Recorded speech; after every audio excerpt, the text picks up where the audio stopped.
Welcome to Novel Love Hearing. We bring you hundreds of novel audiobooks covering every genre and every kind of story you can imagine. Action? We've got it. Adventure? Absolutely. Horror? Of course.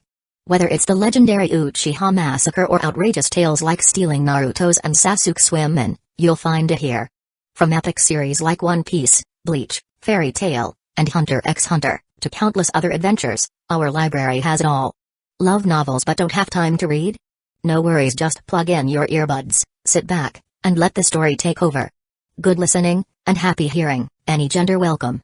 Negative faction, 7-person squad, looking for 2 powerhouses, non-users preferred. Anyone with top-tier ability willing to lead a team? Non-users are welcome to join. I'm the team leader, have info from high-level players, will share if you join.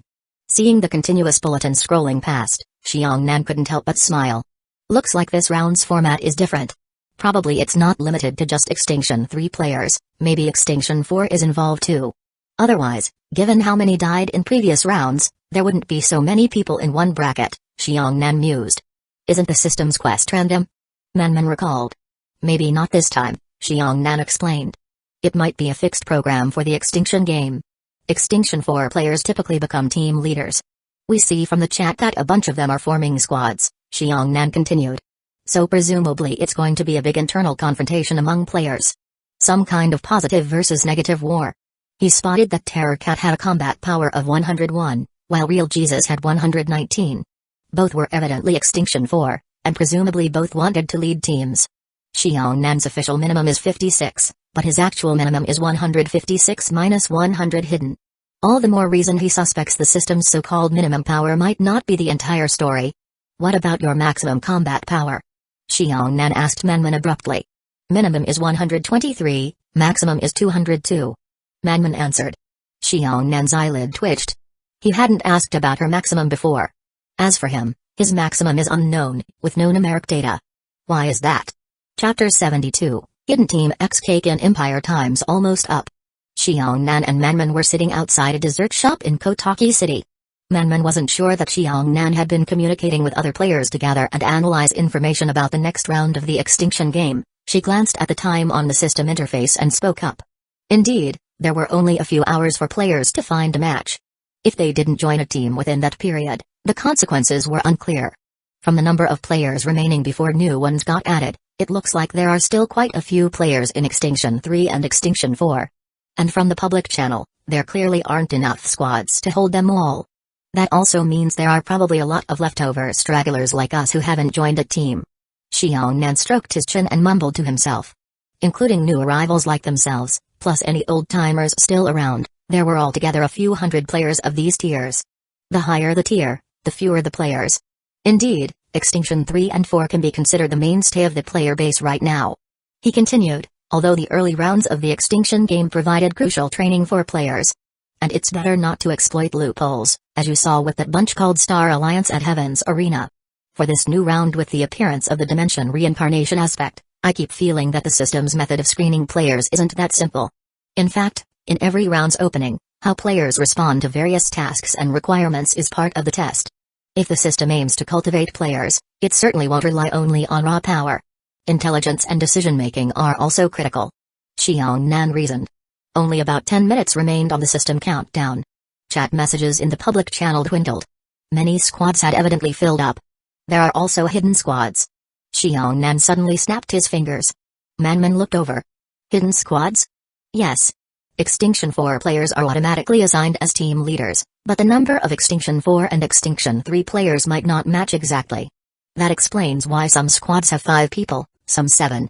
Within that difference, human nature comes into play. Better or stronger players have probably been accepted by squads already, while weaker players get rejected as time goes on. I noticed a certain ID who first said they wanted a 7-person squad, then changed it to 5. They have some control over the team size. This also suggests that Extinction 4 team leaders likely have some bigger picture or rating system. Similar to how it was in the last round. Those left over in the end will likely get automatically placed into squads, presumably with low average combat power. He guessed. But ironically, that might mean these hidden squads face a slightly easier difficulty. That's even better, isn't it? Manman said happily. The difficulty might be lower, but the system is fair. Perhaps there are other factors in its evaluation. Like I said, the end goal might not simply be to survive or clear the round but to see how you perform during it. Xiongnan replied. He glanced at Menman. Just recall what I mentioned before. This game seems complicated, yet also straightforward. The system is out to pick certain players who show promise. Maybe to sponsor them, so to speak. I'm more convinced than ever of this. So in these new tasks, we must be mindful. Merely passing isn't our sole objective, our in-task performance also matters. But of course, if a mission is dangerously challenging, it's okay to focus on clearing it. But with your strength, in the 4th round, you should be fine. The moment Xiongnan finished, the system prompt appeared, ding. Matching period has ended. No team joined. Player match failed, then a second prompt, ding. System is now automatically matching leftover players. Please wait, Xiongnan smiled. He had guessed right. He looked at Menman. Likely a random team assignment now, so we might not end up together. If we're forced into separate squads, remember, you should say you're a non-user, but don't reveal you already developed your non ability. That way, you can claim some say in the team. Maybe become an assistant leader. No matter what the mission is, personal performance is what counts. And if the mission is too tough, just survive. Though with your ability, you're probably okay. Shortly after, their screens changed. Xiongnan was pulled into a squad channel. A 10-person squad. Xiongnan glanced at the list. We ended up in the same group. Manman exclaimed excitedly. He also saw Manman's ID, likes ice cream. A hidden special team, so there's no extinction 4 team leader. We're all extinction 3, Xiongnan noted. In the squad info, I see the highest combat power is 65, the lowest is Manman at 43. So because our powers are low, they gave us 10 players. Many messages popped up in the team chat. We have 10 people? I guess none of us were chosen by other squads. No team leader. What do we do? We'll just wing it? Not sure yet. Let's see what the system says. This time it's definitely some group-oriented task. Like a big confrontation. If we fight other squads, we could get wrecked. We do have more people, but if the other side has real non-users or higher stats, we're finished, no matter how many we are. Don't be so glum. The mission details aren't out yet. Who says we must do direct combat? Maybe we can rely on external forces or strategy. Xiongnan paid special attention to the final 2 statements. Clearly, some of these leftover players did have insight. Ding. All players proceed to the designated location, the Kakin Empire. Suddenly, red text flashed across the system. Everyone in the leftover squad saw it. Kakin? What's going on? That Kakin Empire? The future V6 territory? What's the deal here? Chapter 73, Everyone has their own agenda. It's no wonder the players reacted so strongly. The Kakin Empire, after all, is the nation possessing the ceremonial urn, Kakin Seedurn ceremony. Tracing back to its ancient origins, it grew from a small kingdom into its current prosperous state, boasting remarkable national power and wealth. What makes Kakin Empire particularly intimidating to players is that it brings together many different factions. Furthermore, it's due to Kakin Empire's intention to explore the Dark Continent that an entire storyline arc eventually unfolds in the original work, along with many supplemental clarifications about men abilities. Setting aside other details. Just from the standpoint of the military and underworld alone, the Kakin Empire's background places those aspects in a highly important position. Moreover, as far as the world of humans is concerned, even the V5 does not take Kakin lightly. In the later plot of the original, V5's choice to compromise wasn't just because Kakin Empire publicly declared it would head to the Dark Continent, turning the matter into a done deal. And set beyond in motion, the real deciding factor was that dispatching armed forces on short notice would be a huge financial burden, and there'd be no swift way to resolve it. The fact that Beyond chose Kakin also indirectly proves Kakin Empire is best suited to resist the V5's external pressure, demonstrating its formidable power. However, if players end up stuck in Kakin, though it doesn't completely cut them off from the outside world, at minimum, any resources or contacts belonging to players themselves probably can't be used freely. Kakin Empire, unlike the self-isolated NGL region, does maintain normal economic trade and foreign exchange, but under King Nasabai Huagover's excellent governance and policies, it's very hard for foreign forces, including certain underground organizations, to truly get a foothold in Kakin. In other words, from the player's perspective, it's like having an arm of outside support lopped off. At least for Xiongnan, that means he can't rely on his identity as an officer of the Republic of Patakia. Everyone calm down. Anyone in the squad who knows the current timeline of this world? Has the main storyline begun yet? Also, are there any local Kakin Empire players here? If the official plot hasn't started, No big deal. I recall that if none of the princes have undergone the ceremonial and ritual, they're not yet non-users. And we might not necessarily be dragged into royal strife just by coming to Kakin. A few players spoke one after another. For now, let's all meet up first, see what our mission is, and then discuss a plan. Sounds good. Alright, see you all soon. After a bit more conversation, everyone's nerves settled, and they each set out for the Kakin Empire. Let's head out, too, Xiongnan said, getting up and calling to Menman. Okay. They would need to transfer by airship en route to the Asian continent, then continue overland to the Kakin Empire. During the journey, their squad chat channel remained open, with occasional comments from the others. Xiongnan and Menman mostly stayed silent, waiting until they could meet face to face. From what the other 8 members were saying, Xiongnan could tell these Extinction 3 players had far less knowledge and strength than the 2 of them. Even so, Xiongnan wouldn't underestimate them. Someone might be hiding their true ability just as he was guessing in advance that the system would auto-form a leftover squad, so they deliberately lowered their displayed combat value. On the road, Xiongnan repeatedly reminded Menman that in this group activity, his own combat power looked weak, so he wouldn't be in a position to speak for them. She should be the one talking on his behalf. A few days later, Xiongnan and Menman arrived on the Asian continent. This continent was an entirely different region from the Republic of Patakia. There were many countries on this landmass, most quite modern in their infrastructure, each with its own environment. The Kakin Empire's system of governance might seem comparatively restrictive, but it maintained normal trade and diplomatic ties with the outside world. Xiongnan and Menman had no trouble crossing the border. Eventually, they reached the Kakin Empire's capital city. Gathering at an open-air square downtown, they soon met up with the rest of their assigned teammates. 17? And loves ice cream? A chubby fellow carrying a handheld game console was the first to greet them. Yes. After Xiongnan reply, the chubby man led them over to a group of people conversing nearby. Those folks were also players in their newly formed 10-person squad. They exchanged simple introductions. Presently, there were 7 on site, waiting for 3 more. Judging from the few personal details offered, Xiongnan saw nothing too noteworthy about these 5. The oldest was in his 60s, wearing some kind of tang suit, while the youngest was just a kid with a backpack. He appeared even younger than Menman. From Xiongnan observation, none of them possessed any noticeable aura of nen. Unless someone had such refined skills in concealment, Zetsu, that even Xiongnan couldn't sense them, they likely weren't nen users. This initial meeting involved little conversation. Everyone clearly had their own reservations. Though the system forced them into one team, old experiences made them wary about fully trusting each other. They're just average, Xiongnan concluded after a quick look. 2 days later, the last 3 members arrived, and the team was finally complete. That was when Xiongnan discovered someone of interest, a young man whose ID was Druid Master.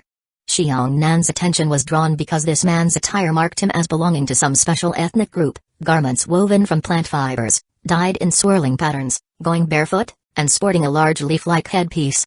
In the Hunter x Hunter world, unique tribes were not uncommon, for example Kurapika's clan or the Phantom Troops Uvojin, plus random exam contestants, etc. Beyond his distinctive clothes, Xiongnan sensed his aura. The man was a non-user. Right after they arrived, the Druid Master's gaze immediately locked on to Menman. Aside from me, it looks like we do have another non-user in this squad, he remarked. With that, everyone realized their shy teammate Menman also had nen. This naturally made her the center of attention. Originally, the group was all set to push the Druid Master to be their captain. But once Menman's identity was exposed, the situation changed. Being the captain signified absolute authority in the group but also affected how the entire mission might go. If a potential captain was too heavy-handed, it would likely stifle morale. Meanwhile, several of these players, shady and independent by nature, had no desire to follow someone else's orders. On the other hand, a timid girl like Menman might be easier to manipulate. So the group weighed the 2 non-users as potential captains. We're finally all here. The mission's about to be announced, so let's decide who's leading us. Between Druid Master and Loves Ice Cream, let's pick one, okay? One of them suggested. Xiongnan said nothing. In his eyes, Captain was a hollow title. They were only together for this one quest and would go their own ways afterward. The captain had some say, but also carried the heaviest risk. Deep down, many players just wanted a scapegoat in emergencies. Menman instinctively looked toward Xiongnan. Seeing his expression, she cautiously raised a hand. If you guys don't mind, I can try being the captain. Chapter 74, Mission. Survey the Chimera Ants? Druid Master said nothing and merely maintained a smiling expression throughout. I don't agree. In the team, the oldest man spoke up, scrutinizing Menman. All of us have only just met and don't know each other at all. Even though you're an unuser, you don't look capable of handling the mission or making the proper judgments a captain should. By comparison, he is safer. That's not necessarily the case. The captain role should go to someone whose strength we can rely on. Our small team is a bit unusual. We don't have high-level, experienced players leading us, so however we attempt the mission, we'll mostly be discussing and cooperating. For the sake of the team dynamic, so no one feels too pressured, I think she is actually quite suitable. This came from a woman. At first glance, it sounded like she was supporting Menman, but it subtly undermined Menman's authority as captain. Once she put it that way, the others picked up on it as well. One after another, they gave their support to Menman as captain. Yet in doing so, Menman wouldn't really be able to throw her weight around. Humphrey. Seeing this, the elderly man let out a cold snort. He understood perfectly these people's little schemes. He just wanted to pass the mission, but this crowd seemed more concerned about having a relaxing, pressure-free process. How foolish. Alright, let's vote by a show of hands. Someone proposed. In the end, 6 people voted for Menman, while 4 sided with Druid Master. By a slight margin, Menman became the victor. Now the team's captain. Next, for the sake of coordination, everyone briefly introduced their abilities and backgrounds. Of course, they didn't reveal everything. All of them were well aware of that. Finally, it was Xiangnan's turn. I'm a soldier. Was a mercenary in my previous life. Although my combat rating isn't high, and I'm known user, I won't be dragging you guys down. His statement didn't provoke much reaction. Him being a soldier seemed unsurprising enough. He did give off that sort of vibe. Captain, what's your Nen ability? Having lost the vote, Druid Master wasn't at all angry. Now that the team was set, he suddenly turned to Menman. Your combat rating's only in the 40s, probably hiding a lot of it, right? Haha, mine's the same. At first, I didn't even think of that. After hiding my rating, I nearly missed my chance to join a team. And my real combat strength is somewhere above 90. I only know some basic Nen, but I haven't developed a proper ability. Menman stammered, looking embarrassed. The others were obviously a bit disappointed, but thinking it over, they realized that, as Extinction 3 players, being able to use any Nen was already impressive. Further advanced development sounded too far-fetched. I've got some intel. The world's timeline for the original story hasn't started yet, so we've still got over a year before it really begins. If that's the case, then none of Taken's princes should be non-users. Menman suddenly provided this piece of info. Huh? Well, that's a relief. Her statement eased the expressions of a few. Captain, where did you get that info? At Heaven's Arena. Ah. You went to Heaven's Arena? No wonder you got in. But from what I've heard, that place is run by a group of high-level players. Isn't it dangerous for a newbie like you, Captain? One of them seemed aware of some rumors about Heaven's Arena and hesitated. Menman took another sideways glance at Xiangnan and then answered haltingly, I was part of the group called Star Alliance. Star Alliance? That's the player organization occupying Heaven's Arena. I nearly died in their hands once but managed to slip away, someone else with inside knowledge added anxiously. Never expected you to be part of Star Alliance, Captain. A number of the players exchanged looks, all with varied undertones. Although Star Alliance was generally hostile to lower-level players, many of them still feared that faction. Hence, this quiet, soft-spoken captain turned out to have some very notable background. If they could use that to their advantage. Captain. Did you awaken Nen by force? Yes. Makes sense. If you've got high-level players backing you, it's much simpler. Seeing the conversation flowing, Xiangnan's eyes shifted to Druid Master, and you, Druid Master. How did you open your aura nodes? Forced, too? This question promptly turned everyone's attention to him. As ordinary low-level players, they were highly curious about how one might actually become an user. I was fairly lucky. My tribe had an elder who was an user, and under his supervision I trained on my own, Druid Master replied with a smile. Wow, self-training? That's incredible. Most players had at least read the original storyline and knew that developing Nen on your own was extremely difficult. Could you tell us more? The youngest boy in the group, carrying a school bag, looked hopeful.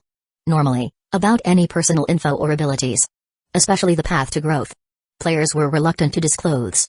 However, this Druid Master seemed fairly open, explaining, my method was somewhat special, linked to my clan's bloodline. We're naturally attuned to nature. In fact, the original storyline also touches on this subject. Maybe you guys didn't pay close attention. As everyone knows, Chi is a life force, and beyond us humans, other living things in nature also release a natural aura. like plants and trees.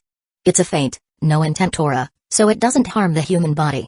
In my training, besides perceiving that natural aura, I also attempted to absorb these energy particles drifting throughout the land to strengthen myself. But it's not easy. The requirements for one's own body and the environment are extremely high, as well as the absorbing techniques themselves. I only managed it because I was lucky. I joined that tribe, had the right bloodline, and got help from the elder. I'd love to share the tribe's secret art with you, but the elder forbids it. He scratched his head regretfully. Absorbing the aura of nature? At that point, the conversation enthralled a good number of the newbie players. Their attitudes also noticeably became more favorable toward him. Because, if this method were real, it meant they could become non-users without resorting to forced awakening.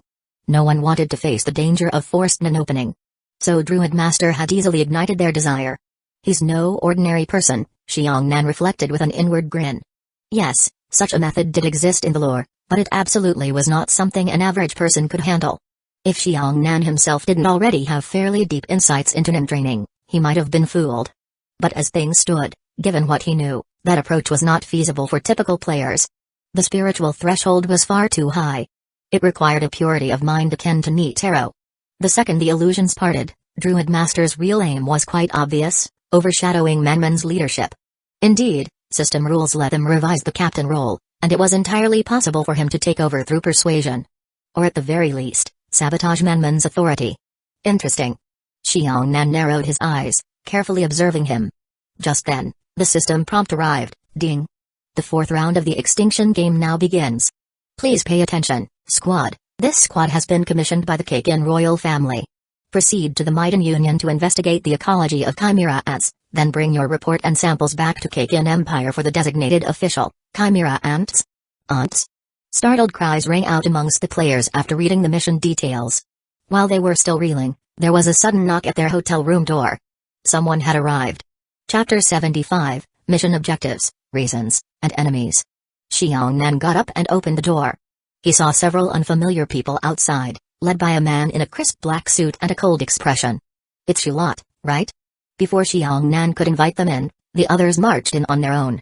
They took a look around at the players in the room, immediately got to the point, and placed a suitcase on the table. Then they took out a computer and began playing some footage.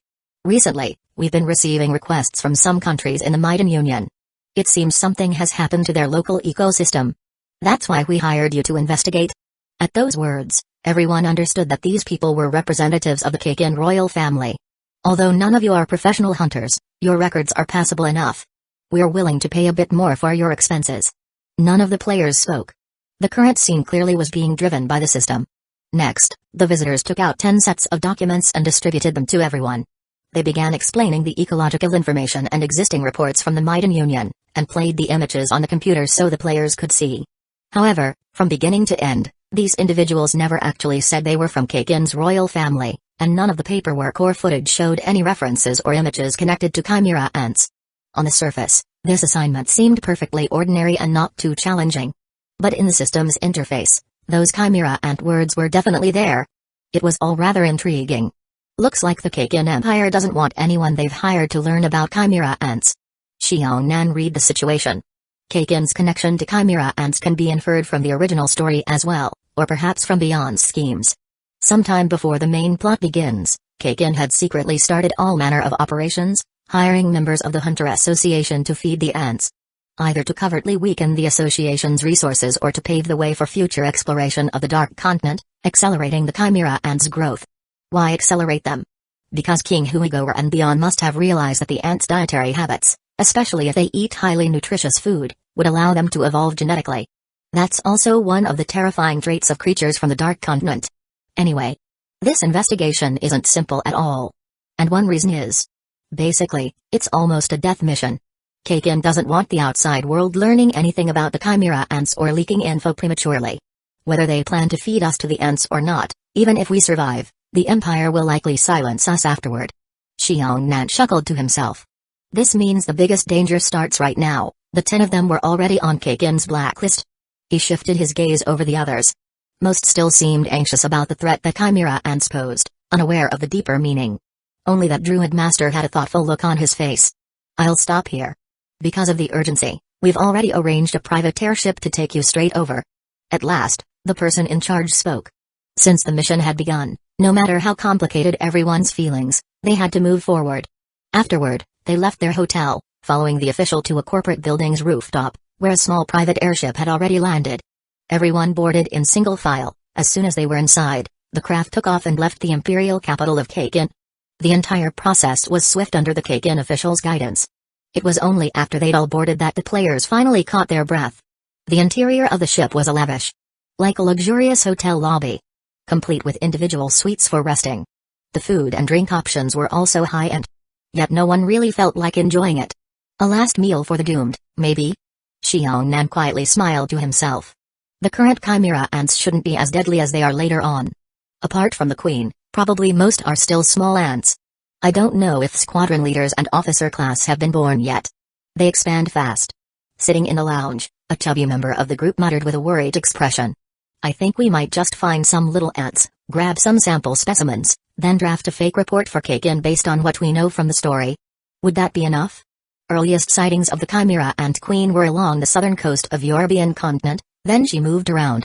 She's probably somewhere in the Maiden Union now, but it's uncertain whether she's already built a nest in NGL. They do expand quickly. They bounced ideas back and forth. Yes, just go through the motions. The system told us only to complete Kakin's investigation. As long as we give Kakin a pleasing report, that's it. The process itself may not matter, right? Someone suggested. Everyone, don't let yourselves be fooled by the quest text the system gave us. There's a positive side and a negative side. Meaning our squad definitely has an opposing group of players. Since we represent Kakin, presumably there's another squad representing some equivalent force. Maybe the Hunter Association or V5. So their mission is probably to obstruct us. Druid Master abruptly clapped his hands, seizing everyone's attention.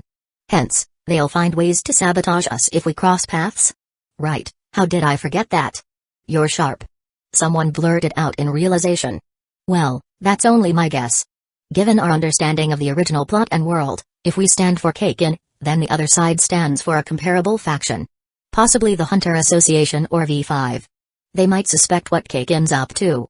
But since, story-wise, Kakin's plan never got outed prematurely, it means V5 and the Association presumably remain in the dark. At most, they're suspicious. The opposing players presumably lack exact intel on our mission, though they might guess some. Without solid proof, they can't wrap up their own mission. What's more, the Maiden Union is such a sensitive region. If the opposing players know the timeline, they could figure something out, but they'd still need conclusive evidence. And they'd want to capture us plus these little suits from the Kakin side. I bet they want a direct link implicating Kakin. Otherwise, it's just guesses. Useless. Meanwhile, they fail and we keep Kakin's plan from being exposed. The story stays stable. When he finished, several players glanced at each other, impressed. Makes sense. Never even thought of it that way. Your reasoning is so thorough. They showered the Druid Master with compliments. Xiongnan silently watched. Their newly chosen Captain Manman was all but forgotten now. Druid Master had said basically what Xiongnan was already considering. But in Xiongnan's eyes, it wasn't worth pointing out. That was only the mission's superficial layer. The real crux is that Kakin already wants them dead. So how would they finish the mission and avoid getting killed? In truth, investigating the Chimera ants is trivial. He's doing this on purpose, huh? Xiongnan mused with a half-smile. He abruptly turned away and headed for one of the private suites. Manman likewise followed him, abandoning the group conversation. As for the other players, they barely cared that their official captain was leaving. Chapter 76, Parting Ways. Ex defection. You mean he's fully aware of the true core of the mission, yet hasn't told the others? Yup. Probably planning to sell the rest of the squad out. Inside the room, Xiongnan nodded. That so-called Druid Master being able to analyze things so thoroughly shows that, whether in terms of intel at hand or knowledge of the original story, he's above the rest. As for how to hand over the mission item, yet avoid Kakin's assassination? It's actually not that hard. He could just push the rest of the squad to meet with the Kakin contact personally. This is a group mission and doesn't specify any one person. True, once the mission is handed in, the Kakin side will likely murder them, but as long as it isn't him, it's no problem. Xiongnan chuckled. So what do we do then? Manman asked. This mission's true essence concerns an individual player's hidden score or performance rating. If my guess is right, as many teammates as possible surviving at the end. While also avoiding being killed by Kakin or the opposing player faction. Will net you, as the captain, a huge hidden score. But now there's another smart person in the group who also gets it, so maybe it won't be so easy. Xiangnan gazed at the clouds floating past outside the window. Sooner or later, you should just give him the captaincy. Both of us only need to pass the mission. Understood. Traveling from Kakin to the Maiden Union took a while. That evening, when everyone gathered for dinner, following Xiangnan's directions, Manman voluntarily brought up handing over her captaincy to Druid Master. The latter made a show of pretending to decline, but couldn't resist everyone's enthusiasm, so in the end, he accepted. I have something to say. What had been a minor interlude didn't bother the others. In fact, even if Manman hadn't stepped down on her own, they were already set on suggesting it. But just then, Xiangnan, who'd barely spoken a word since joining, suddenly raised his hand at the dinner table. What is it? I and Likes Ice Cream plan to handle the mission ourselves. We won't take part in the squad's subsequent actions or decision-making. Xiangnan stated calmly. Huh? 17, what do you mean by that? Several players looked annoyed. They'd already noticed Xiangnan and Manman seemed close in the real world. Now that Druid Master had replaced Manman as captain, they assumed Xiangnan was upset and speaking out of spite. It's exactly what it sounds like. The investigation is no big deal for us, the only worry is the other player faction. So once we reach the Maiden Union, we'll just wander around wasting some time, then rely on our knowledge of the original plot to fake up the report, right? He said it all matter-of-factly. Everyone glanced among themselves, then stared at their newly minted captain, Druid Master. 17, if you're mad I became captain, I can let Likes Ice Cream keep the role. Honestly, it doesn't matter who's captain. Druid Master tried to appease him with kindly words. Nah, I do think you're more suited to be captain. I just figure that she and I really aren't suited to group operations, and we won't be much help anyway. You can see what she's like. It's easier for us to work alone. Of course, if we get in trouble, that's on us, nothing to do with you lot. Xiangnan replied. Saying this, Xiangnan stood up and walked away. Manman followed right behind him. Losing one of their Turin users was definitely a blow to the team. Druid Master watched their figures disappear, feigning regret, but a faint glint of malice flashed in his eyes. Had he misjudged? He hadn't realized how loyal the girl was to that man. When they'd first met, Xiangnan had barely said a thing, and his meager combat rating made Druid Master dismiss him. All of Druid's vigilance had gone toward Manman, suspecting her as a possible obstacle to his plans. Since she was from the Sky Arena's star group, he was on guard in case she discovered his intentions. But from what he had observed, Likes Ice Cream was naive, no threat at all. Everything had seemed perfectly on track. He never expected that man to show up now, interfering with his scheme. They're that close. Could they have known each other in the previous life? No way, the chance is tiny. Probably 17's just living off of Likes Ice Cream's help. I suspect she used Star's connections to get him through the last 3 rounds. He paused in thought. Fine, let them go. They can't truly leave the team anyway. Once we land in the Maiden Union, we'll do a quick 10 or 15-day investigation, then hurry back to Kakin. Sounds good. The rest nodded. A few more days passed, and the airship finally landed in the Republic of Rocario of the Maiden Union, in a city called Deninge. This small country bordered the NGL. Comparing it to richer continents, it was obviously less advanced, though not extremely backward.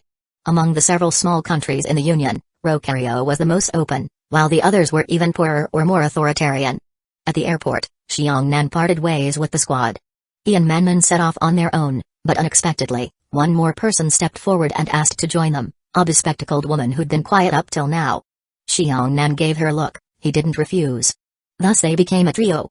After leaving the airport, they rented a car and set out for the location indicated in the documents. The Mira mountain range, which boasted a wildlife-rich forest. You're from the Kakin Empire? In the car, Xiangnan asked in surprise. The woman with the in-game name Silent Cloud nodded. Then why follow us too? Going by surface logic, those 8 in the main squad are safer. He asked curiously. My talent is sixth sense. Basically, intuition. She answered. Like Maki from the Phantom Troop? Xiangnan had a sudden thought. Yes, that's how I set my system talent. And in my previous life, I was a big fan of Hunter x Hunter, read both the old and new versions plus the manga. Xiangnan's eyes flickered. He hadn't expected there to be multiple smart players in this modest 10-person squad. Interesting. That Druid Master gives me a bad feeling. Also, I know that Kakin wouldn't actually need any investigation. If we want to talk plain, there's no reason for them to hire outside help to look into chimera ants. She pushed up her thick-framed glasses politely. I never told the others I was from Kakin. I hid it well. So you've been quietly observing from the start? Yes. That group all met for the first time, and they hardly realize how dark Kakin can be. But you and Druid Master obviously know the story. He intends to use the captain position to sell us out, eventually pushing someone else to hand over the mission files. That's lethal with Kakin. They won't let anyone leak info about the Chimera ants or hush-hush doings. She said calmly. Then how do you know I won't betray you? If I refuse to let you come, what then? I'd have found my own chance to leave anyway. At least I wouldn't stay with them. And about betrayal? I'll trust my sixth sense. Ha. Xiongnan gave a small laugh. Chapter 77, Chimera and Xiongnan's trio had been venturing deeper and deeper into the Mira Mountains ever since they entered, heading toward the border area between the Republic of Rocario and the NGL. Only here would there be a chance of encountering some sign of the ants. Within that entire mountainous primeval forest, the biodiversity was indeed rich, and danger lurked everywhere.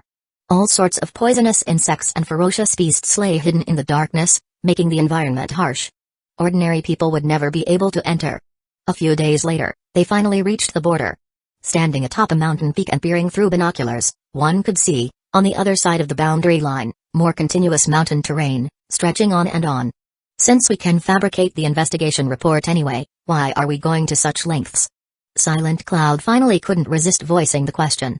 Xiongnan and Manman were both NAM users, so traveling these primeval forests was very easy. But for someone normal like her, the past few days had been truly grueling. The Mira mountain range was just one of the possible locations where Chimera ants might appear. Druid Master had led the other players in heading toward a different area of the Republic of Rocario, near a place called Ken City out in the wilderness. It was rumored that people had gone missing from a mountain village near there. As I said before, being players, aside from clearing the stage, we also want to earn some hidden points for this mission, namely the performance rating. But now that the squad's leader is someone else, besides coordinating with that group's progress, there's a second opportunity for us to gain performance points, the employer's evaluation of us. Setting down the binoculars, Xiongnan calmly explained. Since they'd already effectively split from the others, he saw no need to hide anything from Silent Cloud anymore. So you mean we need to carry out a serious investigation? Silent Cloud, pushing up her glasses, asked nervously. That's right. Not only a serious investigation, we need to do even better than they expect. Xiongnan nodded. He pointed to a lake visible in the distance. There's a body of water over there. Let's go. Where there was a source of water, there'd naturally be a high concentration of wildlife, and a perfect hunting area for Chimera ants to get quick nourishment. Then, without further explanation, Xiongnan took the lead, striding off. But how do we even hand over the mission? After all, the Kakin Empire basically wants us dead. If we return there, it's like serving ourselves up as targets. And Kakin clearly intends to eliminate us anyway. Under these circumstances, can we realistically expect any praise or positive evaluation from them? Silent Cloud tried persuading Xiongnan to reconsider. During the past few days, she had exchanged a fair bit with Xiongnan. She proposed simply faking some data, then returning to Kakin and paying someone to deliver it to the royal family. If that didn't count for clearing the stage, then maybe they could figure out something else. Wait up. She called out again, following after Xiongnan brisk pace. Soon, they reached the lake. Xiongnan scanned its shimmering surface, spending a good half-day circling the entire shoreline to examine various hidden races in the surrounding environment. As expected, he found some patches of animal fur and dried blood, but no sign of any ant nest. Likes ice cream. Xiongnan turned to Manman. Bring me back a wild creature. Sure. Manman nodded and walked off alone. Xiongnan sat himself by the water's edge, quietly waiting. Seeing this, Silent Cloud still looked anxious. She wanted to ask more but didn't. Over these past days, Xiongnan was clearly well aware of her tension and doubts. Because of Kakin's unique situation, the simplest guess was that, once they turned in their investigation, the Empire was almost certain to kill them. It was nearly impossible to exploit loopholes there. Which meant players were liable to face either the Kakin stooges, or the opposing faction players head-on. After about an incensed stick's time, Manman returned carrying the corpse of some mid-sized wild animal. Since her frame was rather petite, she couldn't handle anything too large, so she killed something resembling a panther or lion-like big cat. Xiongnan pulled out a scalpel and cut open the cat's hide and flesh, letting the fresh blood flow onto the muddy ground by the lakeshore. The faint stench of blood soon wafted along the breeze. Within minutes, the hardened earth beneath the corpse rose slightly, forming a small mound. Then, a bizarre insect with a deep red carapace, roughly several dozen times the size of a normal ant, crawled out from underground without a sound. Without further ado, it opened its sharp pincers and tore directly into the bloody flesh. An ant. Also called a chimera ant. Xiongnan narrowed his eyes with interest. This was, after all, a creature from the Dark Continent. After just a few bites, the ant suddenly sprang up like a grasshopper, shockingly fast. Letting out a shrill screech, it shot straight toward Xiongnan in a black blur. Yet Xiongnan merely reached out a hand and pinched the little ant's attack midair with 2 fingers. The creature struggled frantically. I was 10 meters away, you still sensed me and went in for the kill? That's quite the perception, and the aggression is insane. This is the Dark Continent's power? He slowly increased his grip. With a soft crunch, the little chimera ant's body was crushed into pulp. So many more. Silent Cloud gasped, face going pale. From the hole beneath the big cat's carcass, more chimera ants were crawling out in quick succession. Start filming, Xiongnan instructed, strolling forward. Like ice cream, ready the camera. Right. Chapter 78, Start filming. Bang. Bang. Bang. A large number of chimera ants poured out from underground, converging on Xiongnan with hostile intent. Holding a pistol, Xiongnan fired rapidly, pulling the trigger again and again. As bullets struck home, several airborne chimera ants tumbled to the ground, gunpowder smoke filling the air. Yet it was evident the enraged swarm was no small crowd. Bullets, after all, were finite. Once Xiongnan exhausted his pistol rounds, he simply tossed aside the gun. From inside his windbreaker, he drew out a scalpel in each hand. Then he charged into the oncoming ant horde in a frenzy, dancing like a madman. His swift, darting silhouette and electrifying footwork resembled the movements of a ghost. In midair, each slash of the scalpels left streaks of silver light, weaving a veritable web. Within mere seconds, that sea of ants swarming in from all sides was shredded into pieces. After coming to a halt, Xiongnan deftly returned his scalpels into the sheaths inside his windbreaker. Around him, broken fragments of chimera ants fell down, crashing at his feet. Seeing this scene, Silent Cloud's heart trembled violently. She had initially assumed it would be the non-user, like ice cream, stepping forward to fight. Yet they never imagined that it was actually 17. Judging by these chimera ants' behavior, they seemed even more terrifying than in the original story. Even for a player like her, if she were surrounded by that swarm, she'd likely be finished. For one thing, they moved faster than humans could normally react, and their heightened perception was extremely keen. Some ants lying on the ground, wounded by the bullets, were still twitching about with legs and mouth parts, their vitality shockingly resilient. Ordinary firearms had already begun to show their limitations at this stage. And these ants were just the smallest, infant types. Intentionally, Xiongnan didn't wipe them all out. He spared a few still alive, though they were currently disabled. Judging by how quickly they recovered, given enough time, they might become active again. They already exceed human beings in biological level. Afterward, Xiongnan crouched down. He picked up a still squealing chimera ant, curiously examining it. He beckoned to Menman, signaling her to bring the camera closer for a close-up shot. Next, he walked over to pick up a rock, placing it near the ant's mouth parts. At a light snap of its jaws, the rock, solid as it was, split and crumbled, as though made of powder. He repeated the process with the metal handgun on the ground. The ant's mandibles similarly took a bite out of the gun's frame. That's enough. Once they'd gathered all the footage needed, Xiongnan had Menman turn off the camera. You're also an user? Only at that point did Silent Cloud regain her senses. Staring at Xiongnan with disbelief, she ventured aloud. Yes. Xiongnan nodded. I see. For Silent Cloud, that revelation came as less of a shock. After all, it now made sense that an unuser like ice cream followed Xiongnan every command. Moreover, Xiongnan, aware of the danger posed by these ants, was boldly diving deeper into the investigation.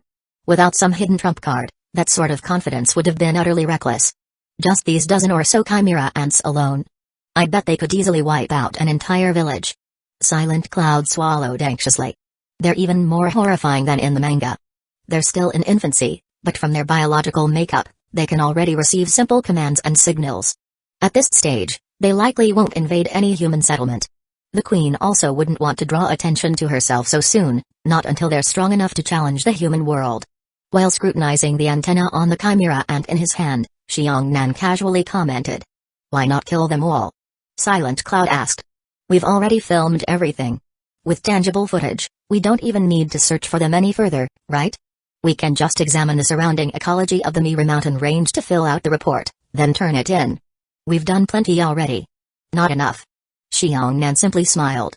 "What else are you trying to do?" she asked, alarmed. Xiangnan didn't respond. Over the next several days, the trio continued to camp by the lake. Plenty of small chimera ants remained alive from that earlier battle. Xiangnan and Menman went hunting through the forest, deliberately piling animal carcasses along the lake shore. While some of the flesh got devoured by young ants, most was dissected and carried away.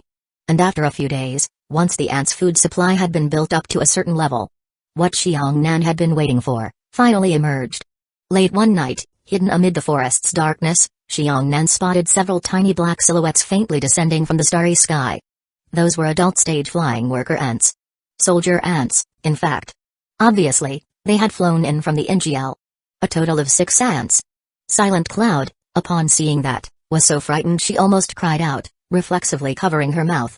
Indeed, these were genuine chimera ants, all alive, appearing right in front of her eyes. Any one soldier ant like that, from what she knew, could kill her in seconds. Especially considering their formidable physical prowess. Moments later, the ants flew to a part of the forest. Xiangnan, without hesitation, dashed silently between the trees toward that same direction. Menman followed close behind, filming with the camera. Silent Cloud froze, still unable to react. In mere seconds, the two of them had disappeared without a trace. Before long, Xiangnan and Menman arrived at the ants' position. Within a clearing in the forest stood a cone-shaped mound of soil, about 3 or 4 meters tall. The surface was uneven, with depressions and holes. Clearly a rudimentary ant nest. Both Xiangnan and Menman used Zetsu to hide their auras. They saw 6 soldier ants busily hauling a massive food supply. Though these ants' limbs looked slender, they seemed astoundingly powerful. What's more, they'd apparently learned how to make use of human tools, carrying giant nets filled with animal carcasses in preparation for flight. Given they had such tools, it indicated some level of human settlement within the NGL domain had already been pillaged. So far, the matter likely hadn't escalated enough to draw wide attention. Recording started? Xiangnan turned to Menman. She nodded, raising the camera. At that, Xiangnan dropped from the treetops, hands in his coat pockets. Slowly strolling toward the clearing ahead. When his footsteps crunched on the ground, the soldier ants abruptly stopped their work and turned, confronting him with fierce gazes. As though in unison, these winged insects realized a human had stepped out of the forest shadows. Chapter 79, Value of an Alive Chimera Ant Chiak.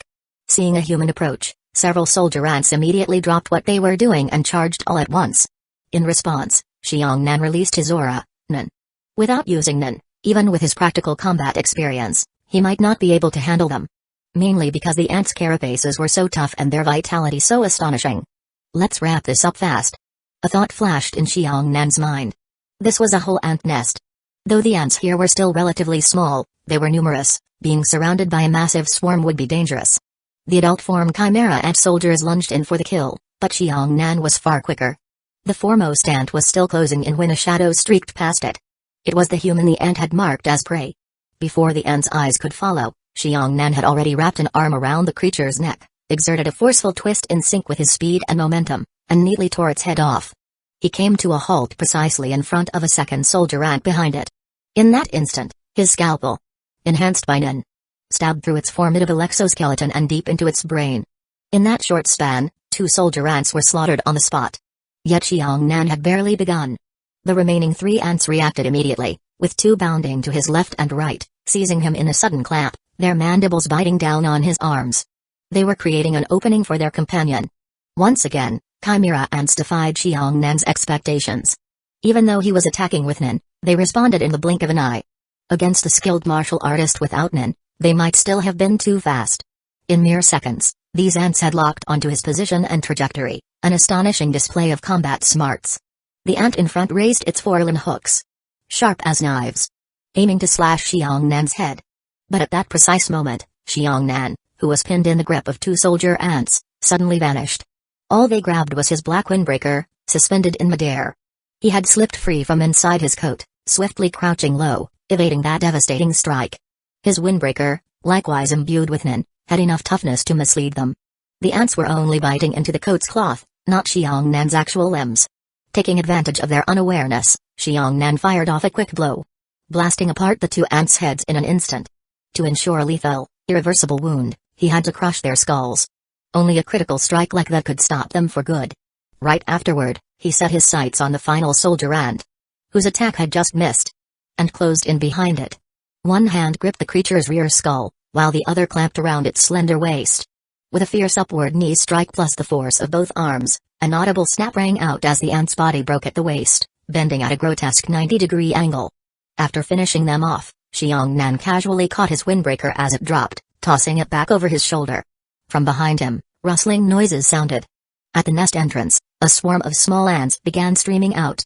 Their massed scuttling made one's scalp tingle. Anyone with a fear of clusters might have fainted at the sight. Carrying the still-living soldier ant he had captured, Xiongnan dashed into the forest at full speed, shouting, "Go!" He called to Menman, who had been filming from the shadows. The final soldier ant. Its body snapped in two. Had lost most of its threat, but it was still alive. Under cover of night, Xiongnan led the way, Menman followed close. They flew like arrows through the shadowed woods, leaving no chance for the swarm to catch up. They fled at top speed for nearly an hour before finally shaking off the ants. Then Xiongnan met back up with the trembling Silent Cloud, who had stayed behind. The three wasted no time escaping the deep forest. Even though Xiongnan method of dispatching those soldier ants looked clean, it was anything but easy. Even at his level, he faced genuine danger. The outcome felt far from simple. Once the trio exited the Mira mountain range, Silent Cloud at last saw clearly what Xiongnan held. It was the soldier ant's still-living torso. Its antennae had been cut off, all its limbs removed, leaving only the trunk. The wounds had clotted, yet from its twitching mandibles, one could see it was still alive. "Why, you actually captured a live chimera ant?" She almost panicked. Dawn's first light was breaking. The peril and chaos of the night had left her reeling. "You two take a rest." Xiongnan spoke to Menman and Silent Cloud, then walked off, carrying the ant's remains. During their frantic run through the mountains, Xiongnan and Menman still seemed fine, but Silent Cloud was thoroughly drained. He brought the soldier ant deeper into an uninhabited nook of the wilderness. Around him, the early morning sky brightened. Scree-ee. Scree-ee. The soldier ant, immobilized, still wriggled its mandibles in weak defiance. Xiongnan aura flared again. From his windbreaker he retrieved a scalpel plus some medical tools. Raising his brow, he regarded the creature on the ground. Although it was maimed, it remained alive. To be able to get an adult-type specimen is surely more than the Kakin royal family bargained for. He spoke with a faint grin. For him, a living specimen had immense research value. And Xiongnan had gained a decent foundation in biology. This was the perfect chance to utilize that knowledge. Most importantly, you'll be useful for my own development, as well as during the future chimera ant crisis. The intel you can offer will be quite beneficial.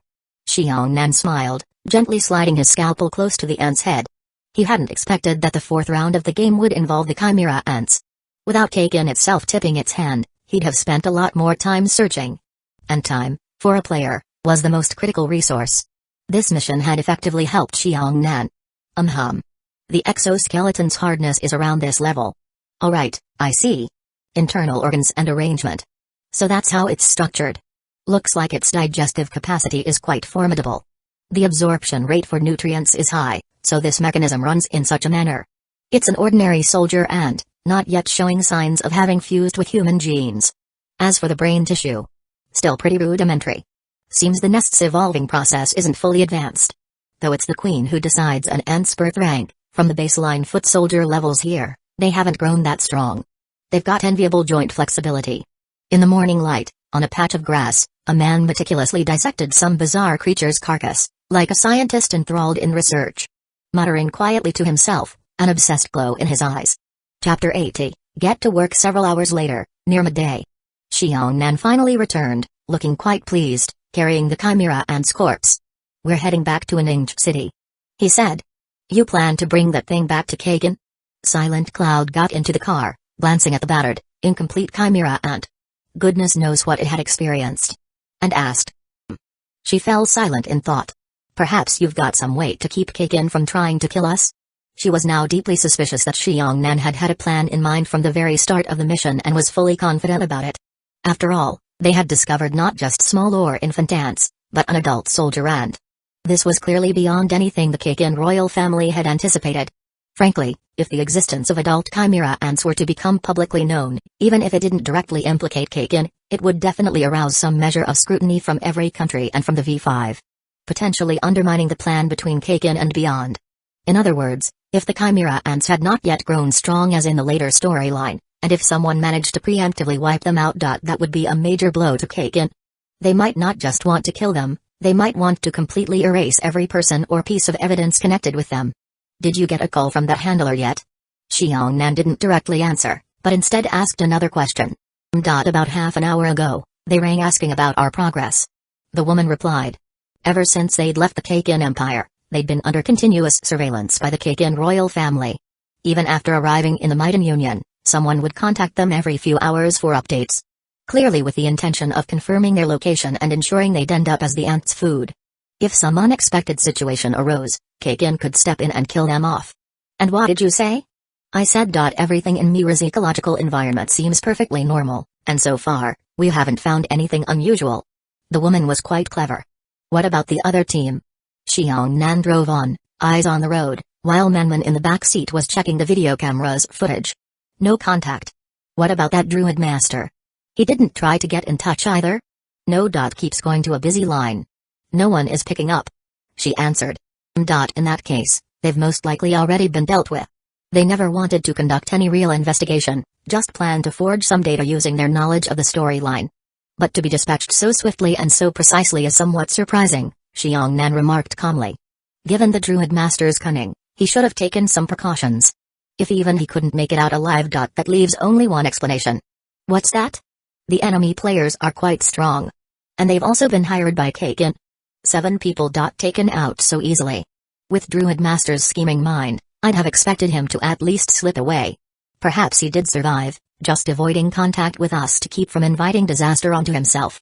But from the looks of it, the opposition is probably an unyielding squad.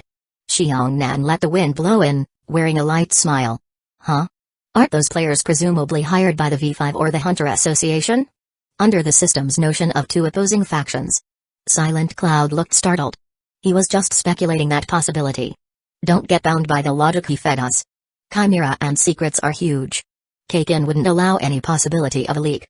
If someone in the V5 or the Association had realized something amiss this early on, things in the storyline wouldn't have developed the same way. In short, the real mover here is Kakin.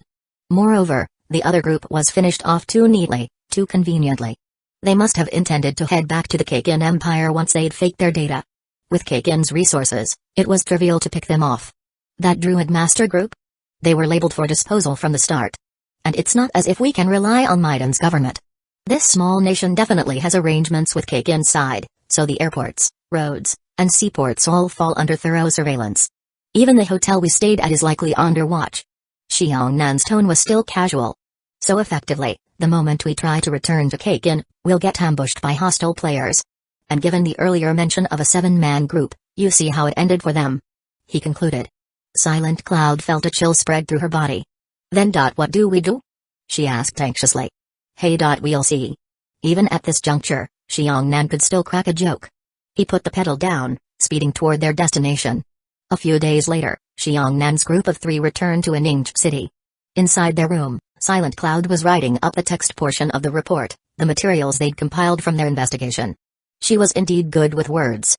Having basically been carried by Xiongnan and Menman throughout the entire operation, this was her only chance to contribute. Yet the more she wrote according to Xiaongnan's instructions, the more frightened she became. Because the report, aside from not mentioning Kakin's hidden involvement, laid bare almost everything else about the Chimera ants, including speculation about the nest's location. It came with illustrative photos, near-complete documentation of how these ants posed a massive threat to humanity. This would be enough to spark a global uproar if placed on any world leader's desk. And if Kakin's King Huigo were caught sight of this, he might literally spit blood. I'm done. Some time later, the woman, exhausted, put down her pen and looked at Xiaongnan. Everything. Documents, photos, video. Was ready. Now all that remained was how to hand it over to the Kakin royal family for the quest's completion. Frankly, the woman was feeling quite despairing. This investigation's content was so damning there was no way Kakin would let them live. But at this point, it was too late to back out. With only 3 members in their squad, her words alone carried little weight, so she could only trust Xiaongnan. And her instincts told her Xiaongnan likely had a plan. Call the Kakin contact. Let them know we've wrapped up the investigation. But don't say we're returning to the Empire. If they ask for our location, tell them the truth. Xiaongnan smiled faintly.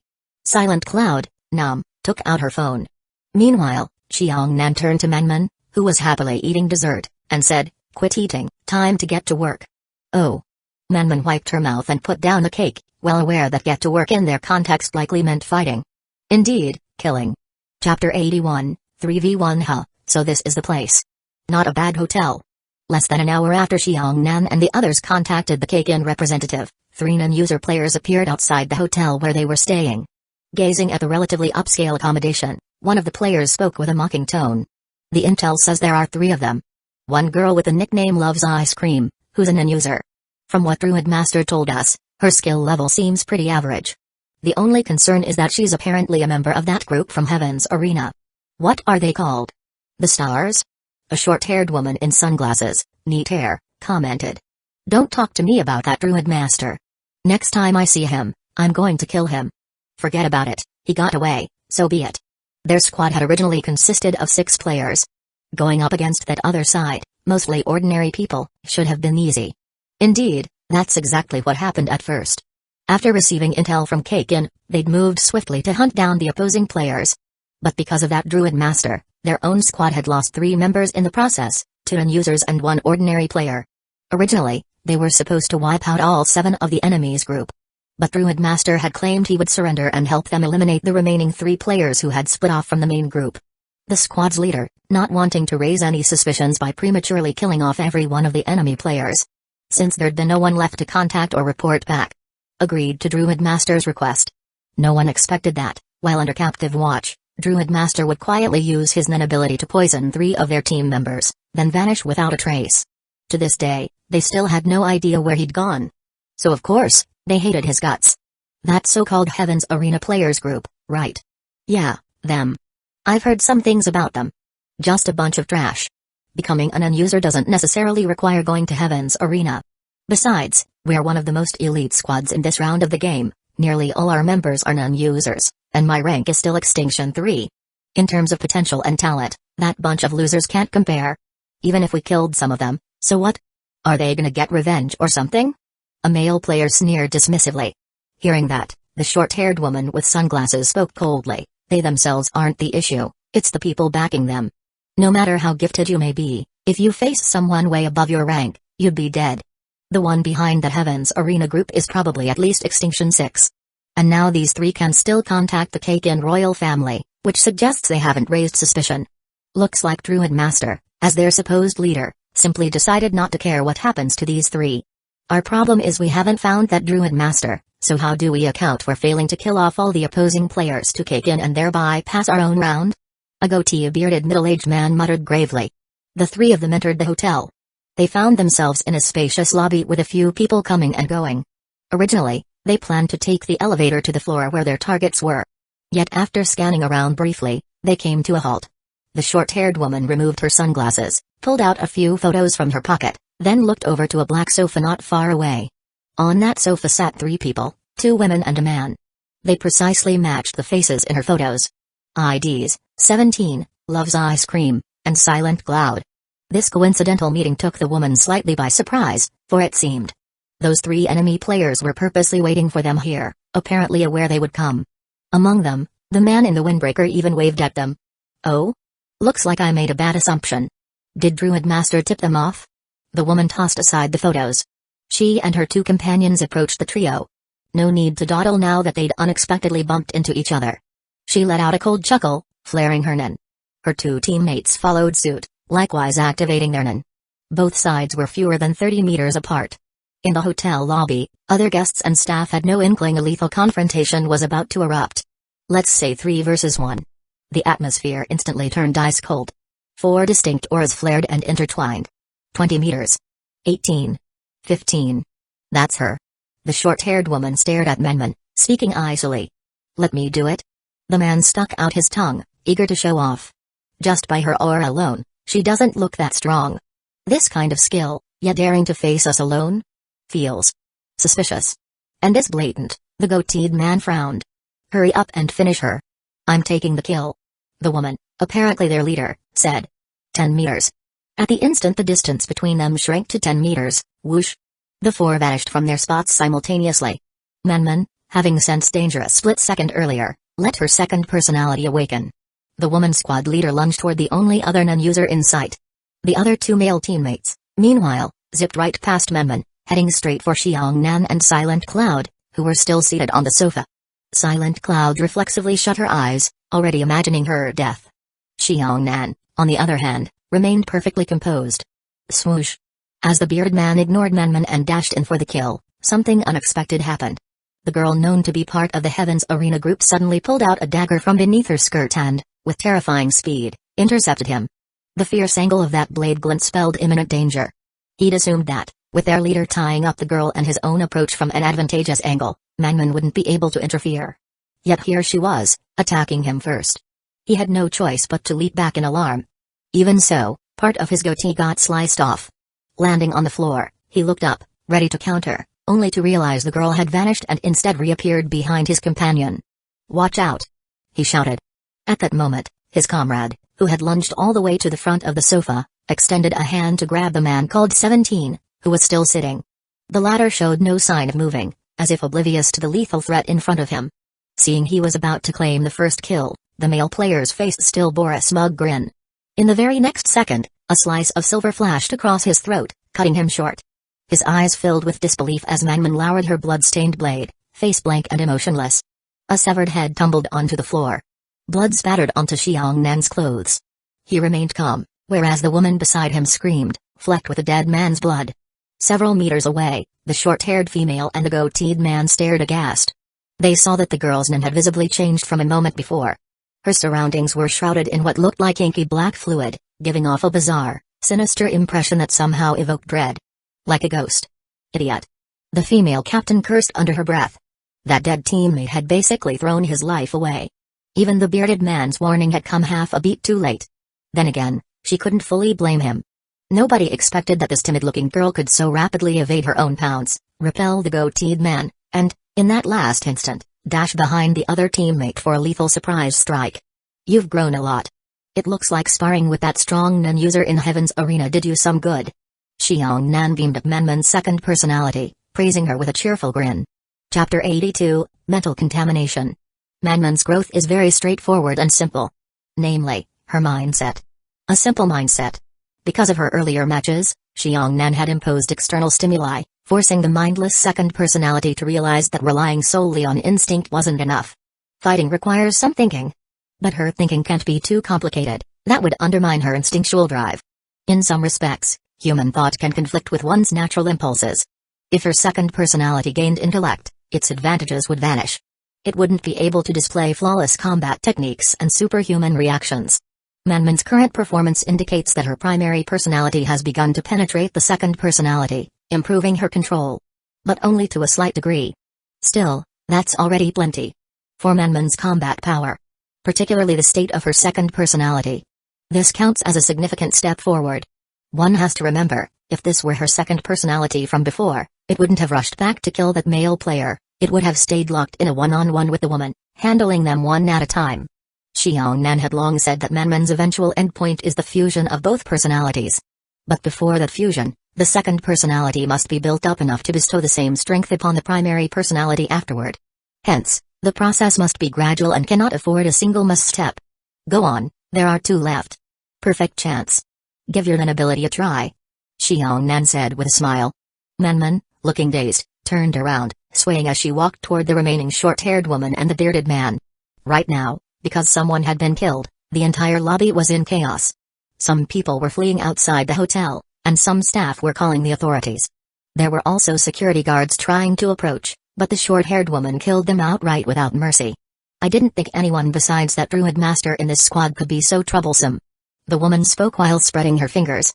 The moment her ability activated, a pair of special knuckle dusters appeared on her hands. She was a conjurer non-user. I'll do the main assault, and you assist me. Once again, she moved in on Menman, ordering the bearded man. All right. They both realized they had to eliminate this girl first. At the same time, the woman's gaze moved past Menman's figure, falling on the man still seated on the sofa. Something about him was too calm, a bit odd. Meanwhile, the woman next to him, frantic and terrified, was almost certainly just an ordinary person. Watch out for that guy in the windbreaker. He's suspicious. She cautioned again. The bearded man gave Xiangnan a quick glance and nodded slightly. Clang, clang, clang. In a flash, the two female players' figures collided head-on. Their speed was too fast for the naked eye to track, leaving only sparks in midair and the lobby's furnishings being violently destroyed. Cut tables, shattered floor tiles. Boom. Within half a minute, Manman was suddenly punched flying, her body slamming into one of the hall's pillars, then sliding to the ground. Blood trickled from her mouth. She had to face not just the woman alone, but also fend off the bearded man's interference. A 2-on-1 was indeed a struggle. No wonder she's the leader of a Extinction 4 group. Her combat skill is impressive. Xiang Nan raised his eyebrows. From the outset, he hadn't assumed that among all the Extinction 3 players, only he and Manman had managed to become non-users. Surely many others existed. Even possibly stronger than them. If he assumed he and Manman were invincible at this rank, that would be arrogant and foolish. In this current round, so many lower-ranked non-users were popping up. It proved the point. There are plenty of ways to become a non-user besides the Heavens Arena route. All the same, why go there? Because the Heavens Arena environment and resources substantially help a fighter's growth. Even if a person's potential is higher, they might not necessarily catch up to someone with lesser potential who's had far more real fights. At Heavens Arena, you can fight as often as you want. Provided you have the time, you accumulate a huge amount of first-hand battle experience, see countless examples, and deepen your comprehension of an. If two individuals have equal potential, one invests heavily in real fights, the other almost never. There's going to be a glaring difference in their practical output. The male player Manman killed moments ago was a classic example. Bang! After another few dozen seconds, Manman was once more knocked back. Xiang Nan could see at a glance that her ribs on one side had fractured. That Extinction 4 woman's strength was indeed formidable. Moreover, her ability was intriguing. Whenever her conjured knuckle dusters clashed with Manman's dagger, sparks erupted. Likewise, an echoing resonance had some level of damaging effect. Like a wave of shock. She's a close-quarters fighter as well, so developing such an ability suits her. The sound wave effect is tricky to defend against. It disrupts and impacts a target's perception. Furthermore, even if there's no direct contact with something, simply swinging her fists through the air can produce minor shock waves. It must have required serious physical training. Xiang Nan commented with an admiring tone. Nonetheless, he noted Manman, though injured and repeatedly struck, had managed to open a wound on the enemy woman's body. At this moment, that Extinction 4 woman also realized something was amiss. She looked at the cut on her arm, where the skin had blackened, as if steeped in filthy water, spreading rapidly along the surface. Her inability. The woman stared at the girl trading blows with the bearded man, abruptly feeling a wave of emotion surging all over. Fear. What's happening? Why am I scared of her? She bit her lip, only to find that this second personality's presence in her mind had somehow expanded. She couldn't stop trembling inside. Manman appeared terrifying, as if any moment the girl could easily come over and brutalize her to death. Every tiny detail she found horrifying about Manman was being magnified, bombarding her psyche. Her aura's not strong enough to be pressuring me. So I must be overthinking. The woman took a deep breath to steady her nerves, forcibly diving back into the fray. Continuing the 2-on-1, albeit. Even though she tried to stifle her anxiety, it revealed itself as she fought. Her attacks lost their edge. Some of her strikes became soft, clearly hindered by fear. Any minor move by Manman seemed to provoke exaggerated defensive responses. A mental contamination. Xiang Nan thought. Within the Phantom Troop, Maki's skill is nim threads, Hisoka's is bungee gum, Kill's is lightning. That means transformation-type non-users can imbue their aura with specific traits, altering its shape and properties. And so Xiang Nan exploited Manman's main advantage. Her psychological condition. He let her aura transform into something like black fluid, derived from her dark experiences in her previous life. Once her attack draws blood, that aura can seep in and contaminate the target's psyche. This fight was effectively decided. If you're susceptible to that contamination, it indicates your experience, your life's growth and trials haven't forged sufficient willpower. You can't handle this emotional burden. Xiang Nan observed the woman's now sloppier movements, delivering his judgment. Chapter 83, Grand Welcome. A few minutes later, the hotel lobby lay empty. Two players, their limbs severed, lay in pools of blood on the floor. Their torsos were riddled with cuts from Manman's blade. All done. Xiang Nan rose to his feet and said to the woman, who still sat on the sofa in a daze, "We're leaving." "Where to?" The woman was a bit stupefied. Up until this very moment, she still hadn't processed everything. She'd never have imagined Manman alone could wipe out the other side's 3 players, among them a Extinction 4 team leader. Even more shocking, Manman, currently splattered with blood across her white dress, was completely unlike her usual sweet, obedient self. Her ponytail and hair were now slightly clumped and stiff from all the mingled fluids. "We're heading to the airport." "The airport? But isn't the Kakin Empire still keeping tabs on us?" Xiongnan didn't answer her question. Because at that moment, a group of people had appeared outside the hotel. They weren't officials from Ningxi City. They were soldiers from the Republic of Padakia's army. Except, they were all in civilian clothing. "Chief." As soon as they entered the hotel, they saluted Xiongnan. "All set?" Xiongnan asked. "Our aircraft is already stationed at the airport, we can depart at any time. Help take care of her. She's injured. And also inform the Rokario authorities that some criminals attempted to attack me, but have now been killed." "Yes, sir." At once, the soldiers set about carrying out his orders. "Sir?" The woman sitting nearby blinked in confusion. Meanwhile, Menman, her injuries apparent, was carried on one soldier's back, restricted from further movement. Although the Kakin Empire had indeed been watching them in Rokario, dealing with a single individual's strength couldn't compare to the confrontation that arises when it's nation versus nation. Given Xiongnan's current standing in the Republic of Padakia's army, he had the authority to negotiate with Kakin on equal terms. Additionally, because this was an official Padakian aircraft, Kakin had no way to track them.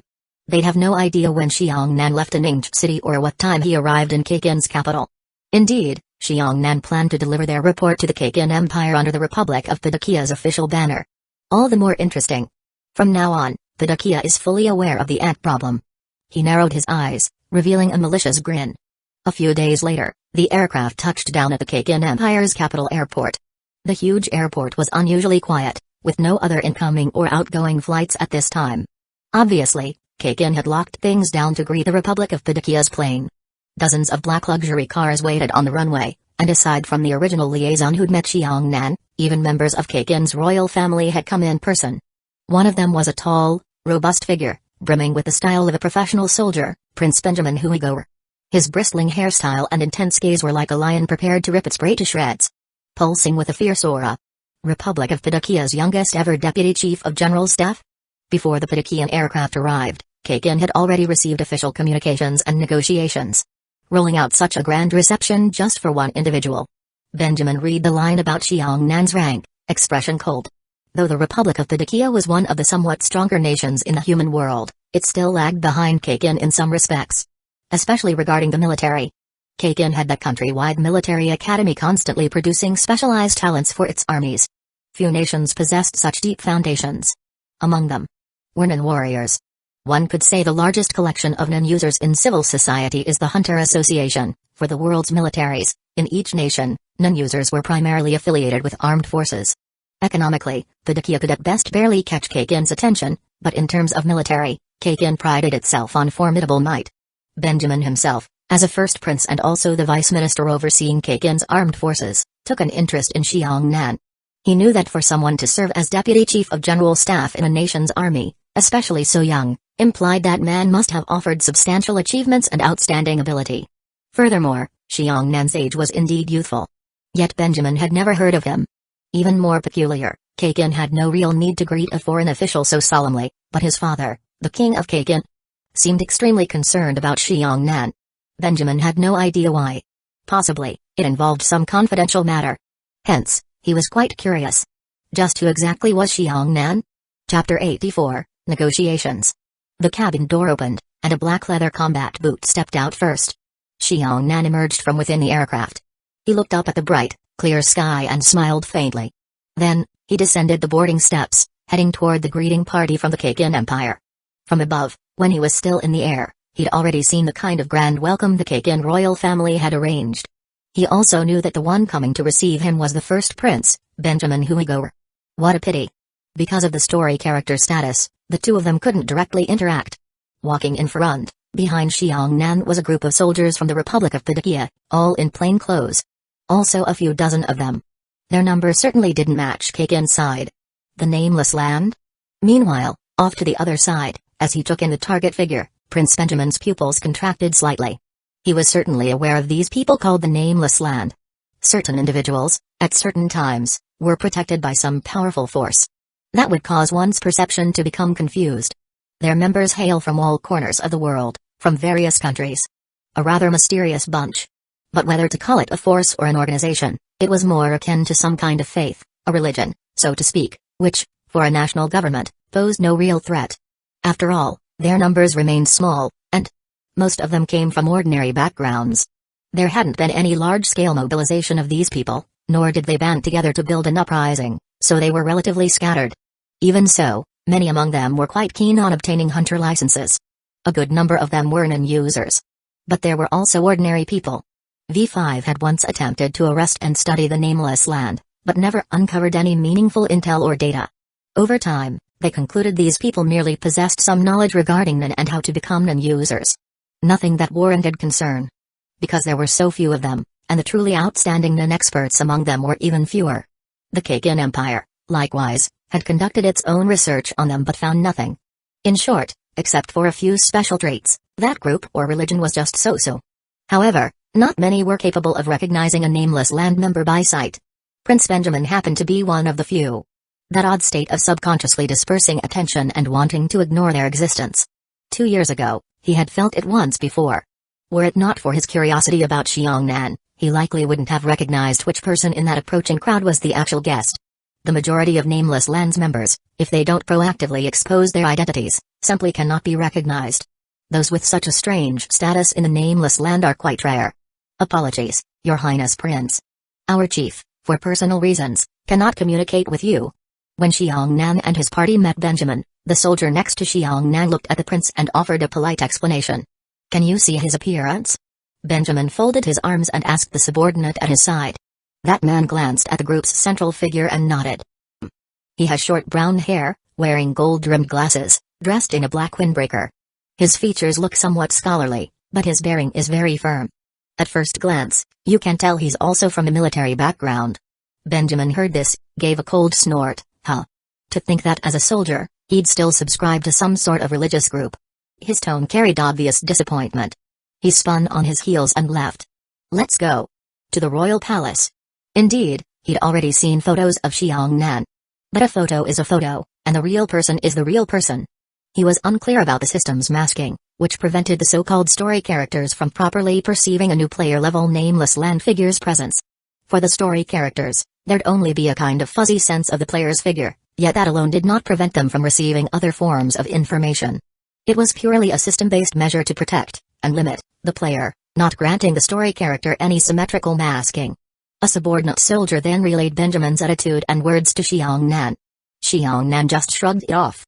The group climbed into cars and left the airport, heading to their destination. Eventually, they arrived at the royal palace. Xiongnan was arranged to stay inside a reception hall. Several beautiful attendants waited on him, always ready to serve. The Kakin's origins were ancient. An old royal lineage. The capital itself was modern and bustling. But once entering the palatial compound, all the architecture, with its ornate carvings, beams, and foreign styling, exuded an exotic, antique flair. Even the attendants fanning him used giant palm fronds reminiscent of a plantain leaf. Seated inside the hall, Xiongnan sipped his tea with a relaxed expression, waiting quietly. Aside from him and a few attendants, no one else was present in the palace hall. Not even the Padakian soldiers who had accompanied him. Because it was the king, Nasabai Huigo, who demanded that he come here alone. Naturally, the motive was obvious.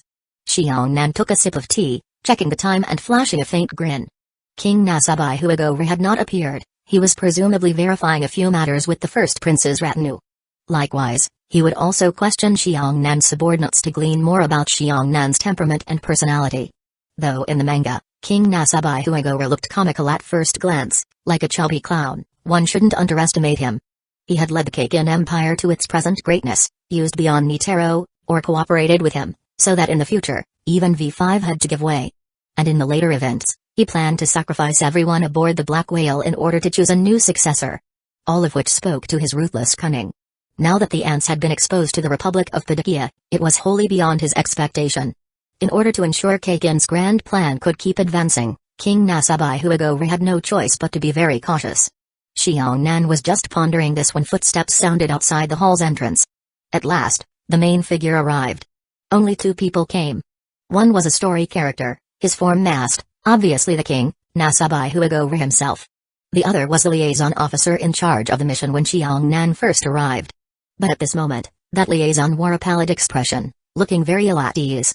When Xiongnan saw them, he rose from his seat. Since players cannot directly interact with story characters, the existence of these intermediaries, especially the liaison, was necessary for them to speak.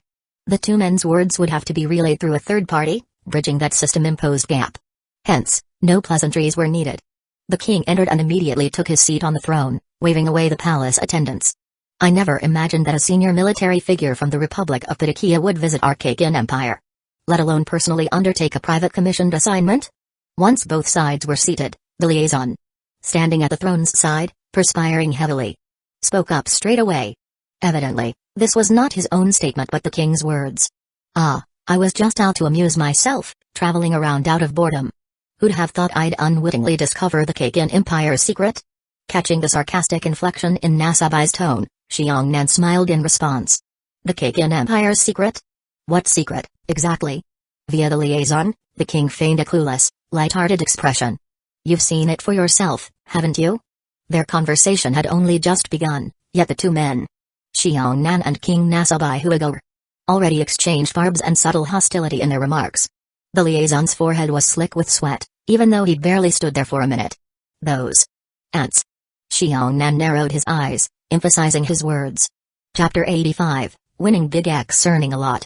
I've already looked over the report you sent. Indeed, those ants pose a considerable hidden threat. But we of Kakin were simply responding to the request of the Republic of Rokiryo to hire someone to investigate and assist. We had no knowledge of those creatures beforehand.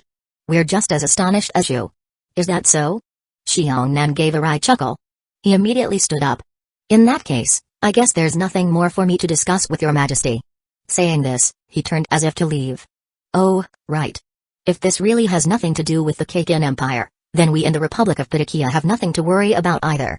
Or I should say, there's no more pressure on us. We can just hand over this investigation data to the V5. I'm sure they'll handle it just fine. Never mind how Nasabai Huigo reacted. Even the mission liaison to the side felt cold sweat pouring, forcing out heavy breaths. Just as Xiongnan was about to step out of the hall, wait. Nasabai suddenly spoke. Xiongnan gave a slight smile and slowly turned around, playing dumb. What's this? Does His Majesty still have something to say? You seem so certain that these ants are connected to us, Kakin. On what basis? You people provided coordinates far too precisely. Almost as if you had full knowledge of the ants' activity range. If you're saying you hadn't already investigated beforehand, I don't buy it. I suspect that, by the time we got the assignment, Kakin already knew about the ants. You must have long since hired plenty of hunters. On one hand gathering information about these ants, and on the other hand using those hired personnel as fodder to accelerate the ants' evolution. Right? Even simpler, just check with the Hunter Association about how many of their members have mysteriously disappeared in the last few years. These ants, if my observation is correct, shouldn't belong to the human world. Or rather, they came from the Dark Continent. He paused. After all, if they'd always been around, given their crazy reproduction rate and aggressiveness, they would have become widely known long ago. So can I guess that for some reason, they just recently appeared on the human continent? If not even the V5 was aware of them. Well, your majesty has all along been informed. Well. At this point, Xiongnan didn't bother wasting breath. So what exactly do you want? The liaison's face showed an awkward smile. His tone revealed that even though Xiongnan had pretty much punctured this window paper, Nasabai Huigo could still forcibly maintain a facade of calm. 3 conditions. Xiongnan held up 3 fingers. First, so far, only our Republic of Patakia military knows about this matter. It hasn't leaked to the political side. If word gets out among the politicians, even if we want to keep this under wraps for Kakin, it'll be very difficult, and eventually V5 will get wind of everything. Therefore, we of the military will help you keep the secret. No matter what plans Kakin may be plotting in the future, the Republic of Patakia will have its share. He meant that once Kakin successfully compels the V5 to yield and becomes V6, the Republic of Patakia wouldn't mind stepping in as well. Second, from now on, Kakin Empire will publicly announce, externally, that it's forming an alliance with the Republic of Patakia, further sending talented personnel from your military academy each year to our Republic of Patakia to train our troops. As for the cost, you can decide the figure. This requirement was outright extortion. Third, my personal request. I want information regarding your country's urn ceremony. Once he said that, even though Xiongnan and Nasabai Huigo couldn't directly perceive each other as normal, the tension in the hall plainly went off the charts. Because the urn ceremony is Kakin's topmost secret. The foundation of its might. Throughout the entire Kakin Empire, aside from Nasabai Huigower himself, no one else knew. A mere figure from the Republic of Padakia's military? He's aware of it? As soon as Xiongnan mentioned it, even though Xiongnan couldn't see Nasabai Huigower's exact expression, at that moment, the king on the throne tightened his grip on the chair, and his narrow eyes opened a fraction.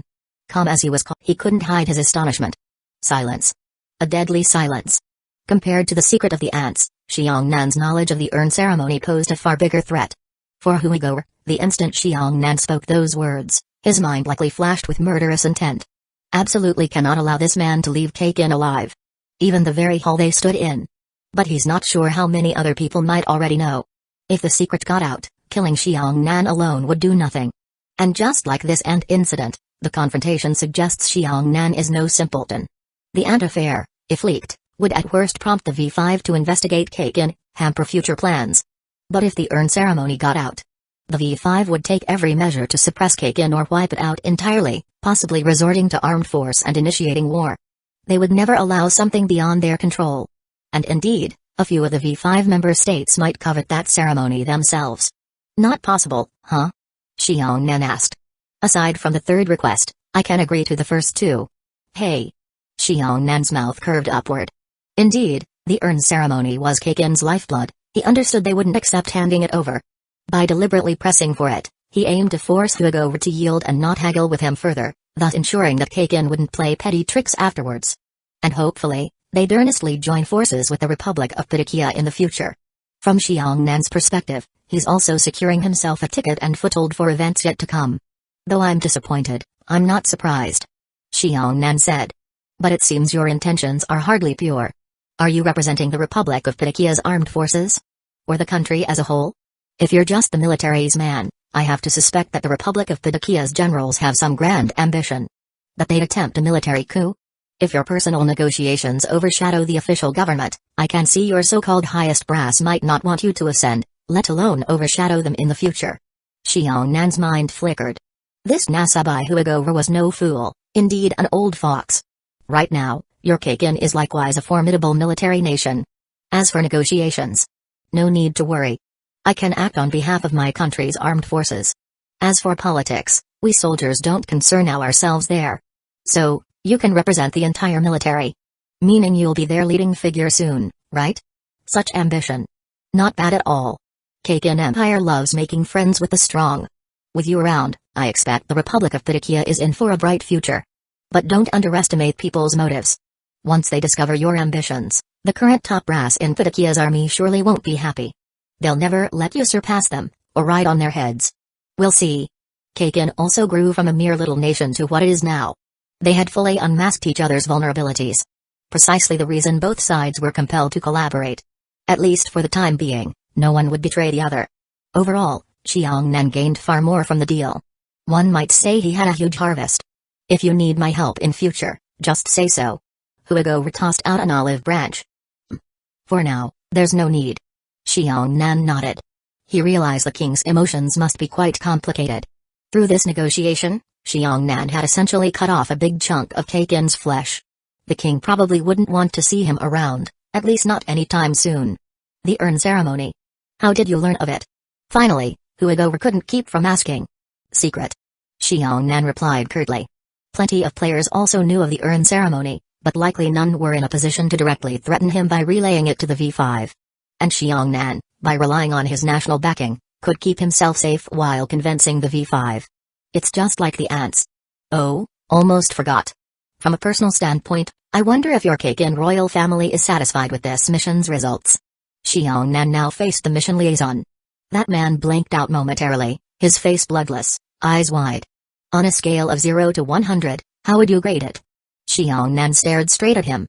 1.100. 100 points. Looking sideways at the king, trembling in dread, the liaison gave his answer. Xiongnan nodded, evidently quite pleased. If there's nothing else, I'll be off now. Your Majesty, here's hoping for our bright cooperation in the future. He left this remark, turned, and walked away.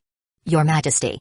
Once Xiongnan had left, the frightened liaison looked nervously at Nasabai Huigower. Bang. Sitting on the throne, that plump king wore no expression. He didn't spare the man a glance.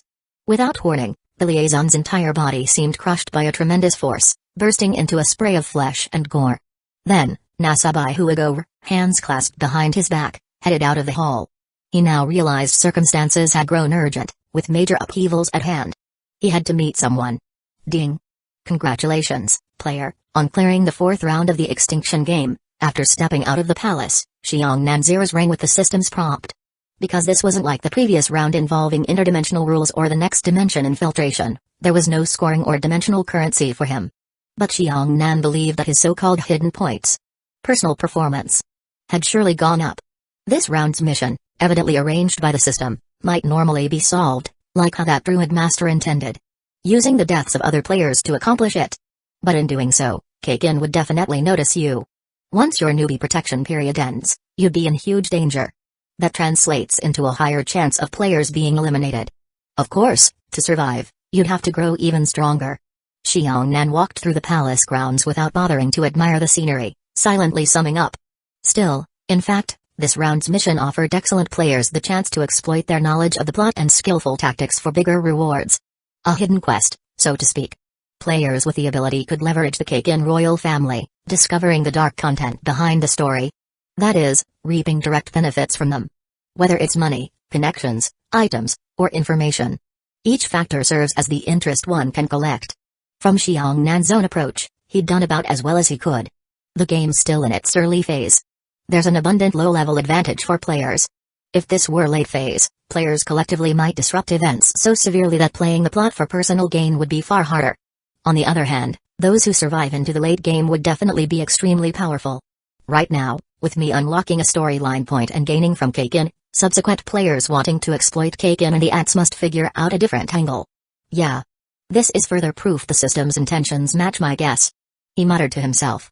Which means the system is systematically vetting a champion. In each round, it orchestrates these arcs so players are forced to show how they handle it. Next time, if I'm the one leading a new mission as a newly promoted rank 4 player, presumably, I'll get another chance to unlock hidden scenarios. Xiangnan felt pleased. This game was getting more and more intriguing. Chapter 86, Xiangnan's Nen ability. Shortly after Xiangnan returned to the military base, a major piece of news shocked the human world. The Kakin Empire announced the formal establishment of diplomatic relations with the Republic of Patakia. Of course, to ordinary people, it was just a snippet on the news. Something for idle chatter. The ones truly concerned were political figures in the various countries. For years, Kakin had never announced any relationship with another nation. And now it was the Republic of Patakia, which was neither part of the same continent, the Asian continent, nor a V5 member. To many, this seemed a bit puzzling. Even the head of state in the Republic of Patakia himself was taken by surprise. Nevertheless, Kakin dispatched envoys first, and once it received a favorable response from Patakia's government, it made the official announcement. From Patakia's point of view, being able to gain assistance from a powerful nation like Kakin was a godsend.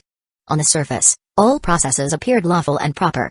It was merely the name Kakin and the suddenness that provoked a stir. Naturally, V5 took notice as well. But two countries forging ties is quite normal at face value. V5 found no grounds for immediate interference. For Xiangnan, his mission had not only been completed, but it also brought contributions to the Republic of Patakia once again.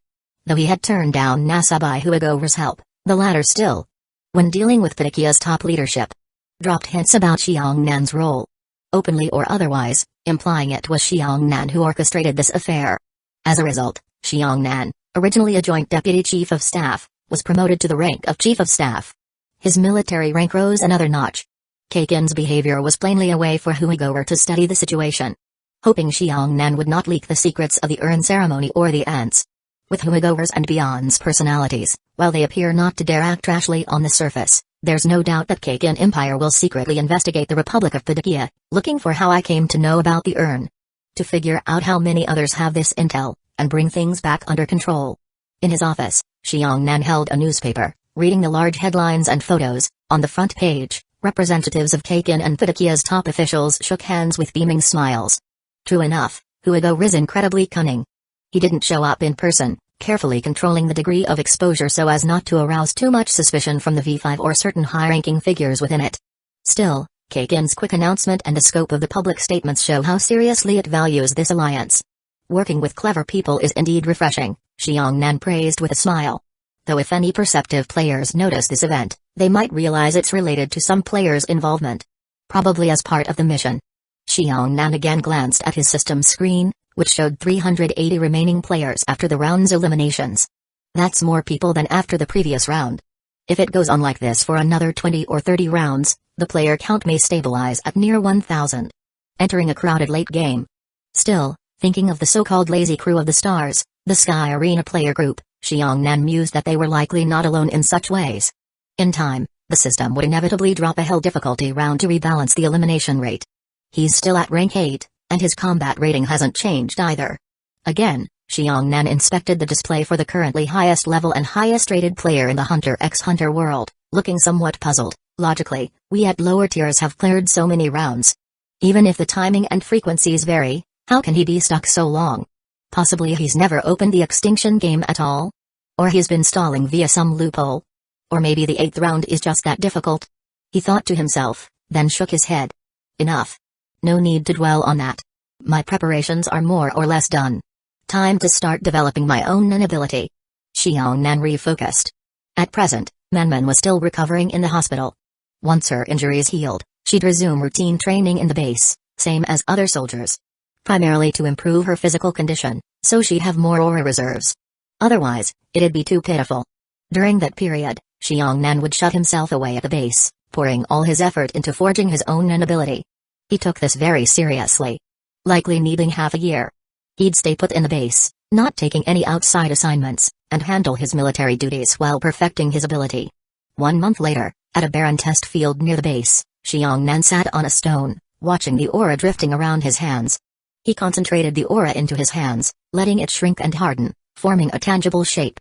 Indeed, the deeper drive behind constructing an ability is the user's own inner mind and spirit power. Whether it's Ten, Zetsu, Ren, or Hatsu. All of it must be put to use, culminating in synergy. Meanwhile, giving your Hatsu special effects or settings, especially within Ren and Hatsu, demands high finesse, fueling your aura with your will, turning ideas into reality. A simpler ability, like Menmen's, doesn't require that much intricacy. She just uses her emotional side. But for me, with my fighting style and mental capacity, it can't be too trivial or too complicated. I need something adaptable enough to handle unexpected crises and foes, yet not so complex that it's easily seen through. I still need to polish my mental state, refining my control. I'll wait a bit longer. Saying so, the shape in Xiang Nan's hands dispersed back into raw aura. He shook his head and stood up, leaving. 3 months later, same spot, on Xiang Nan's hands, 2 partially white gloves made of aura were visible. Still, the shape was a bit blurry, and one could see some uneven lines. It seemed that the aura wasn't fully stabilized. But in reality, that wasn't the case. By Xiang Nan's current standards, if he merely wanted to create a standard Hatsu, he could have done so within a month. Like how Gon or Killua quickly invented their signature abilities to enter Greed Island. But Xiang Nan's ability setup was somewhat more intricate. He needed to repeatedly refine, adjusting various aspects, ensuring each step lined up with the spirit-based concept he'd laid down. Each time he wasn't satisfied with the effect, he had to rebuild the mental parameters, testing again. It wasn't that he was a perfectionist. That's simply how Nen abilities worked. The user's ability and self must align. Otherwise, it's not merely a failed product. Look at Castro or other examples of flawed self-contradictory Nen. So once an ability is fixed, it basically decides your entire fighting style. Xiang Nan, being cautious, opted to take it slowly. Still feels lacking. Another failure, huh? He sighed, letting the white gloves vanish into aura. All right then, bit by bit. He left the scene. Chapter 87, Hands of Love. 5 months later, thanks to Xiang Nan's persistent efforts, he finally reached the initial form of his Nen ability. At first glance, it seemed just a pair of completely ordinary white gloves, somewhat like medical gloves. There was still a little flaw at the final stage of constructing his Nen ability. So yet another month passed. Altogether half a year in total. His conjuration-type Nen ability, called Hands of Love, was at last perfected. It's worth mentioning that, just like other conjuration-type Nen users, Xiang Nan's ability partially drew inspiration from Kite's crazy slots in the original storyline. On one hand, because he is a player who knows the big and small events of the plot. And from what he's seen, Kite's ability is undeniably strong. On the other hand, it's because Jane Freaks' support of Kite in designing and structuring that ability was extremely advanced and refined, which gave Xiang Nan some ideas. But most crucially, Xiongnan felt his own conjuration traits, including his temperament and an approach, resembled Kite's a fair bit. Quite similar indeed. He spent so long because Hands of Love involves aspects from multiple Nun categories. Kite's Crazy Slots is the same, though he's conjuration type. Crazy Slots clearly exhibits some transformation traits. In the 6-type star chart for Nun categories, conjuration is adjacent to transformation and also near specialist. Of course, the specialist category is unusual. While most categories overlap somewhat, for instance, as a conjurer, you can access some small portion of adjacent categories, the specialist category doesn't really behave that way. Kurapika is essentially a special exception. As a conjurer, Xiongnan's ability or its aura usage also draws upon about 15% transformation elements, the rest being purely conjuration. From the storyline, we can guess Kite's ability includes an even higher portion of transformation energy. Kite's ability was created under Jing's guidance, after all, and Xiongnan concedes that he lacks Jing's level of skill. His personal fundamentals can't compare to Kite's. So Hands of Love can't match Crazy Slots for complexity. Still, for him, it's enough. Whether in direct increase to combat power, or his potential future ceiling, Xiongnan is quite satisfied. In fact, the entire process of developing his Nun ability served as training. Countless attempts and trials made him deepen his comprehension of Nun, especially honing his mental will, which substantially improved. Inside a training ground at the military base, Manman was wearing physical training clothes, just like the other soldiers, pushing her body in daily drills. She no longer had that sweet, innocent look from the past, her face was slightly tanned from the sun. She wasn't doing any actual combat drills, she was just carrying sandbags and weights for basic workouts, exactly as Xiongnan had required. In half a year, she had indeed built a bit more muscle, though not visibly large changes in body shape. Just slightly more strength. Spotting Xiongnan walk in with a satisfied grin, Manman quickly undid her weights, ran over, and asked, "Is it done?" It had been some time since she last saw him. Xiongnan nodded lightly, "Yes." Manman immediately beamed, "That's great. Congratulations." She truly felt happy for him. Yet at the same time, from her expression, she seemed like she had something else on her mind too. Xiongnan regarded her, "Have you been watching the match footage?" He was referring to the Heavens Arena videos. Even though Manman's main persona doesn't grow as strongly, there are still things for her to learn. Whatever she can glean. Manman's tanned face turned slightly red, her eyes averted awkwardly, "Yes." Xiongnan narrowed his eyes, "Really?" Manman fell silent. Over the past half-year, from her perspective, it felt like living in hell. The training was exhausting and intense. Besides physical conditioning, Xiongnan had assigned her homework to watch Heaven's Arena matches and write analysis reports. She hardly had any energy left after daily drills. How could she focus on footage and reports? Not to mention, she simply lacked the aptitude for such things, plus the daily workouts sapped her strength. If Xiongnan could keep at it, it was because of his extreme discipline and constant drive. She simply didn't have the same spirit. Moreover, Manman had learned from some base soldiers that Xiongnan older days in the army made him famous for brutal training. Dubbed a devil instructor. Everyone revered him yet also somewhat feared him. "I've gotten some feedback that you're slacking off a lot. Half the time you're off somewhere nobody can find you, ignoring training. But you haven't slacked on snacks. The boxes in your dorm are all empty." Xiongnan exposed her without mercy, leaving Manman blushing and hanging her head. I'm sorry. "Well, if you truly don't want to do this, you can stop the training altogether from today on." "Huh?" Manman pretended to be startled and uneasy, though one could see a trace of delight shining in her eyes. "Humphrey.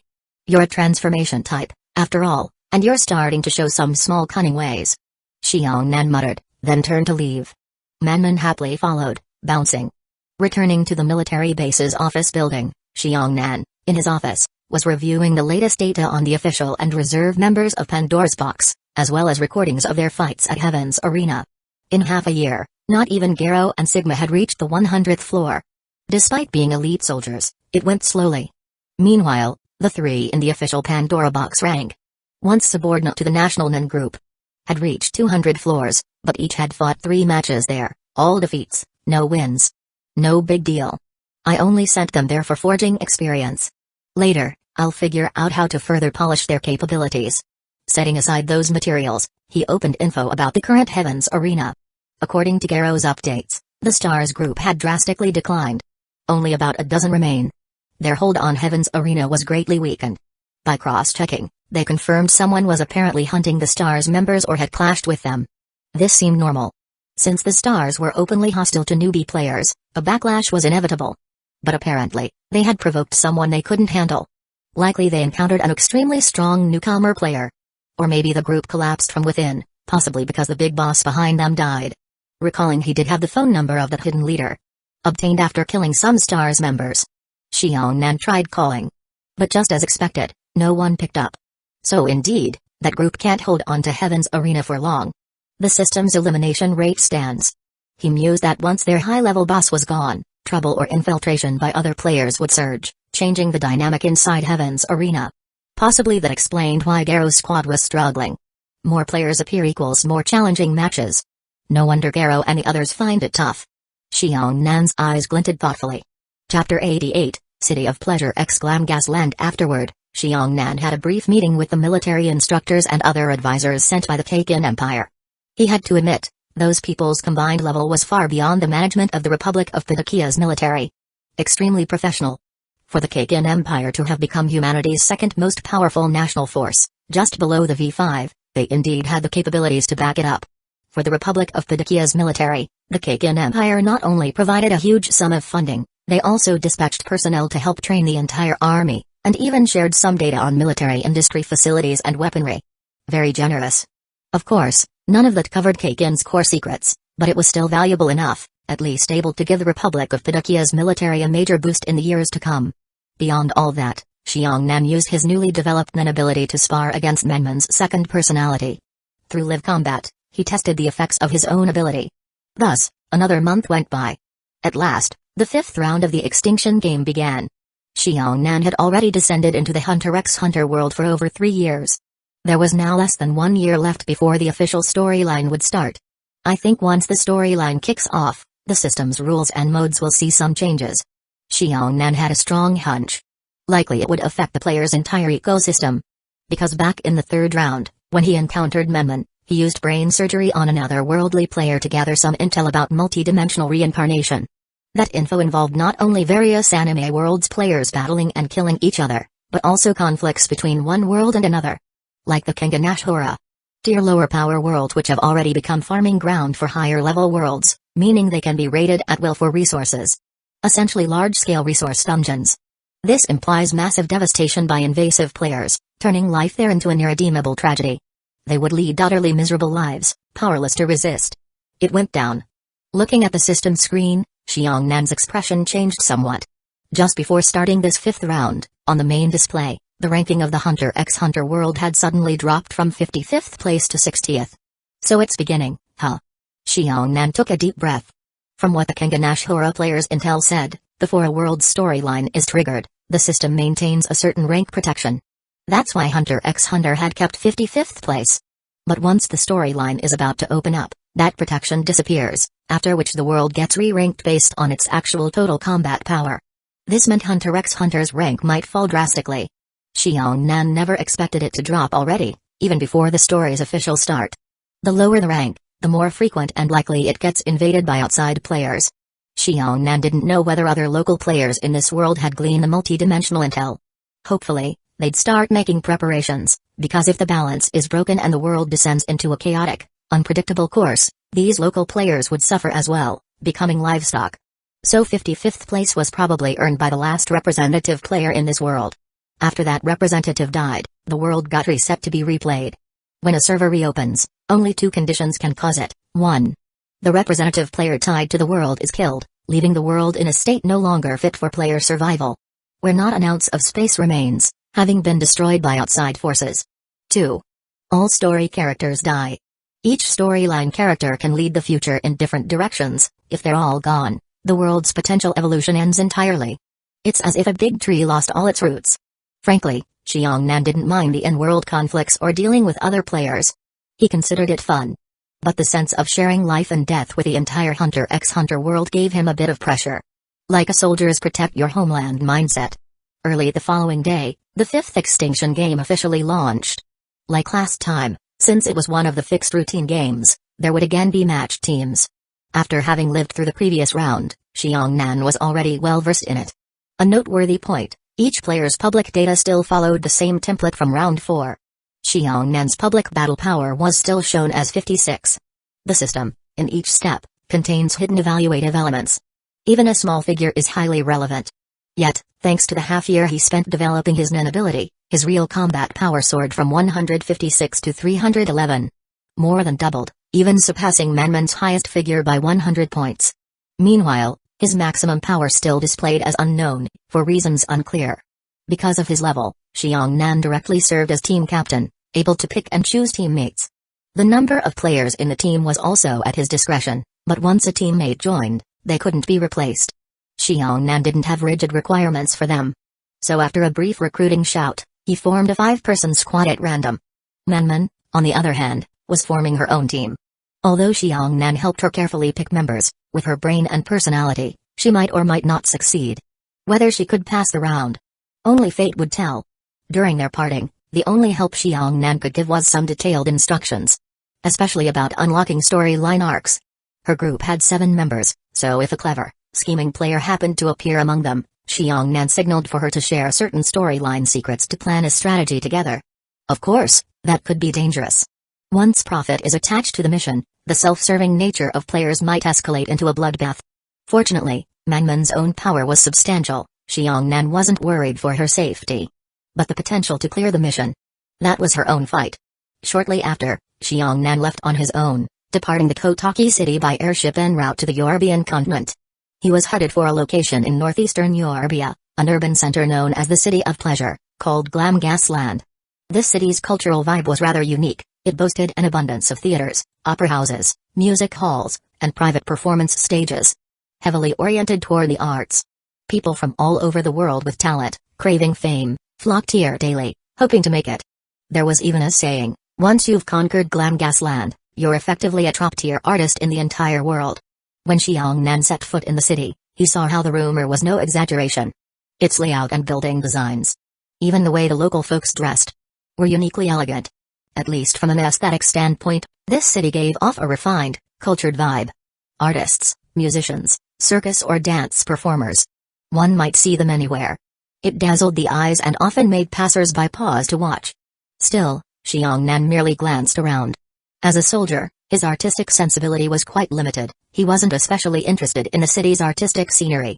He hurried straight to his designated meeting place, to rendezvous with his other 4 teammates. Chapter 89. Danger is coming, Captain. After a while, Xiang Nan arrived at a bar in Glam Gasland. The other 4 teammates had already gathered before he got there. During the daytime, there aren't that many customers inside the bar, so when Xiang Nan walked in, the others spotted him at once and called him over. The squad had been keeping in touch all along, and Xiang Nan had mentioned what he would be wearing, making it easy for them to recognize him. These 4 were all Tier 3 players. 3 men and 1 woman. Publicly displayed highest combat power among them was 83 points. But after the previous round, one realizes the combat power figures are mere appearances. Nothing to overemphasize. Within the squad, aside from Xiang Nan as the captain, there was one other non-user. Everyone briefly introduced themselves and then got formally into mission mode. Interestingly, the other non-user in the squad did not disclose his non-user status when introducing himself. Obviously wanting to keep it secret. By contrast, Xiang Nan openly revealed that he was a non-user, paying no mind to whatever intentions others might harbor. I only have one demand of you all. Follow my orders. If anyone tries to sabotage the group's plan or upset the balance, don't blame me for turning on you. The 4 looked at each other, not expecting Xiang Nan to be so direct. Alright. Though Xiang Nan's displayed combat power is low, they understand one can conceal most of it. Plus, being the team leader, with a higher tier, he mustn't be underestimated. They're all counting on him to pass this round. Now, we don't yet know the mission details, so share whatever info you have that might be helpful. Sitting at the counter, Xiang Nan sipped a beverage from the bar owner, then casually outlined his own experience from the 4th round, openly sharing a few insights.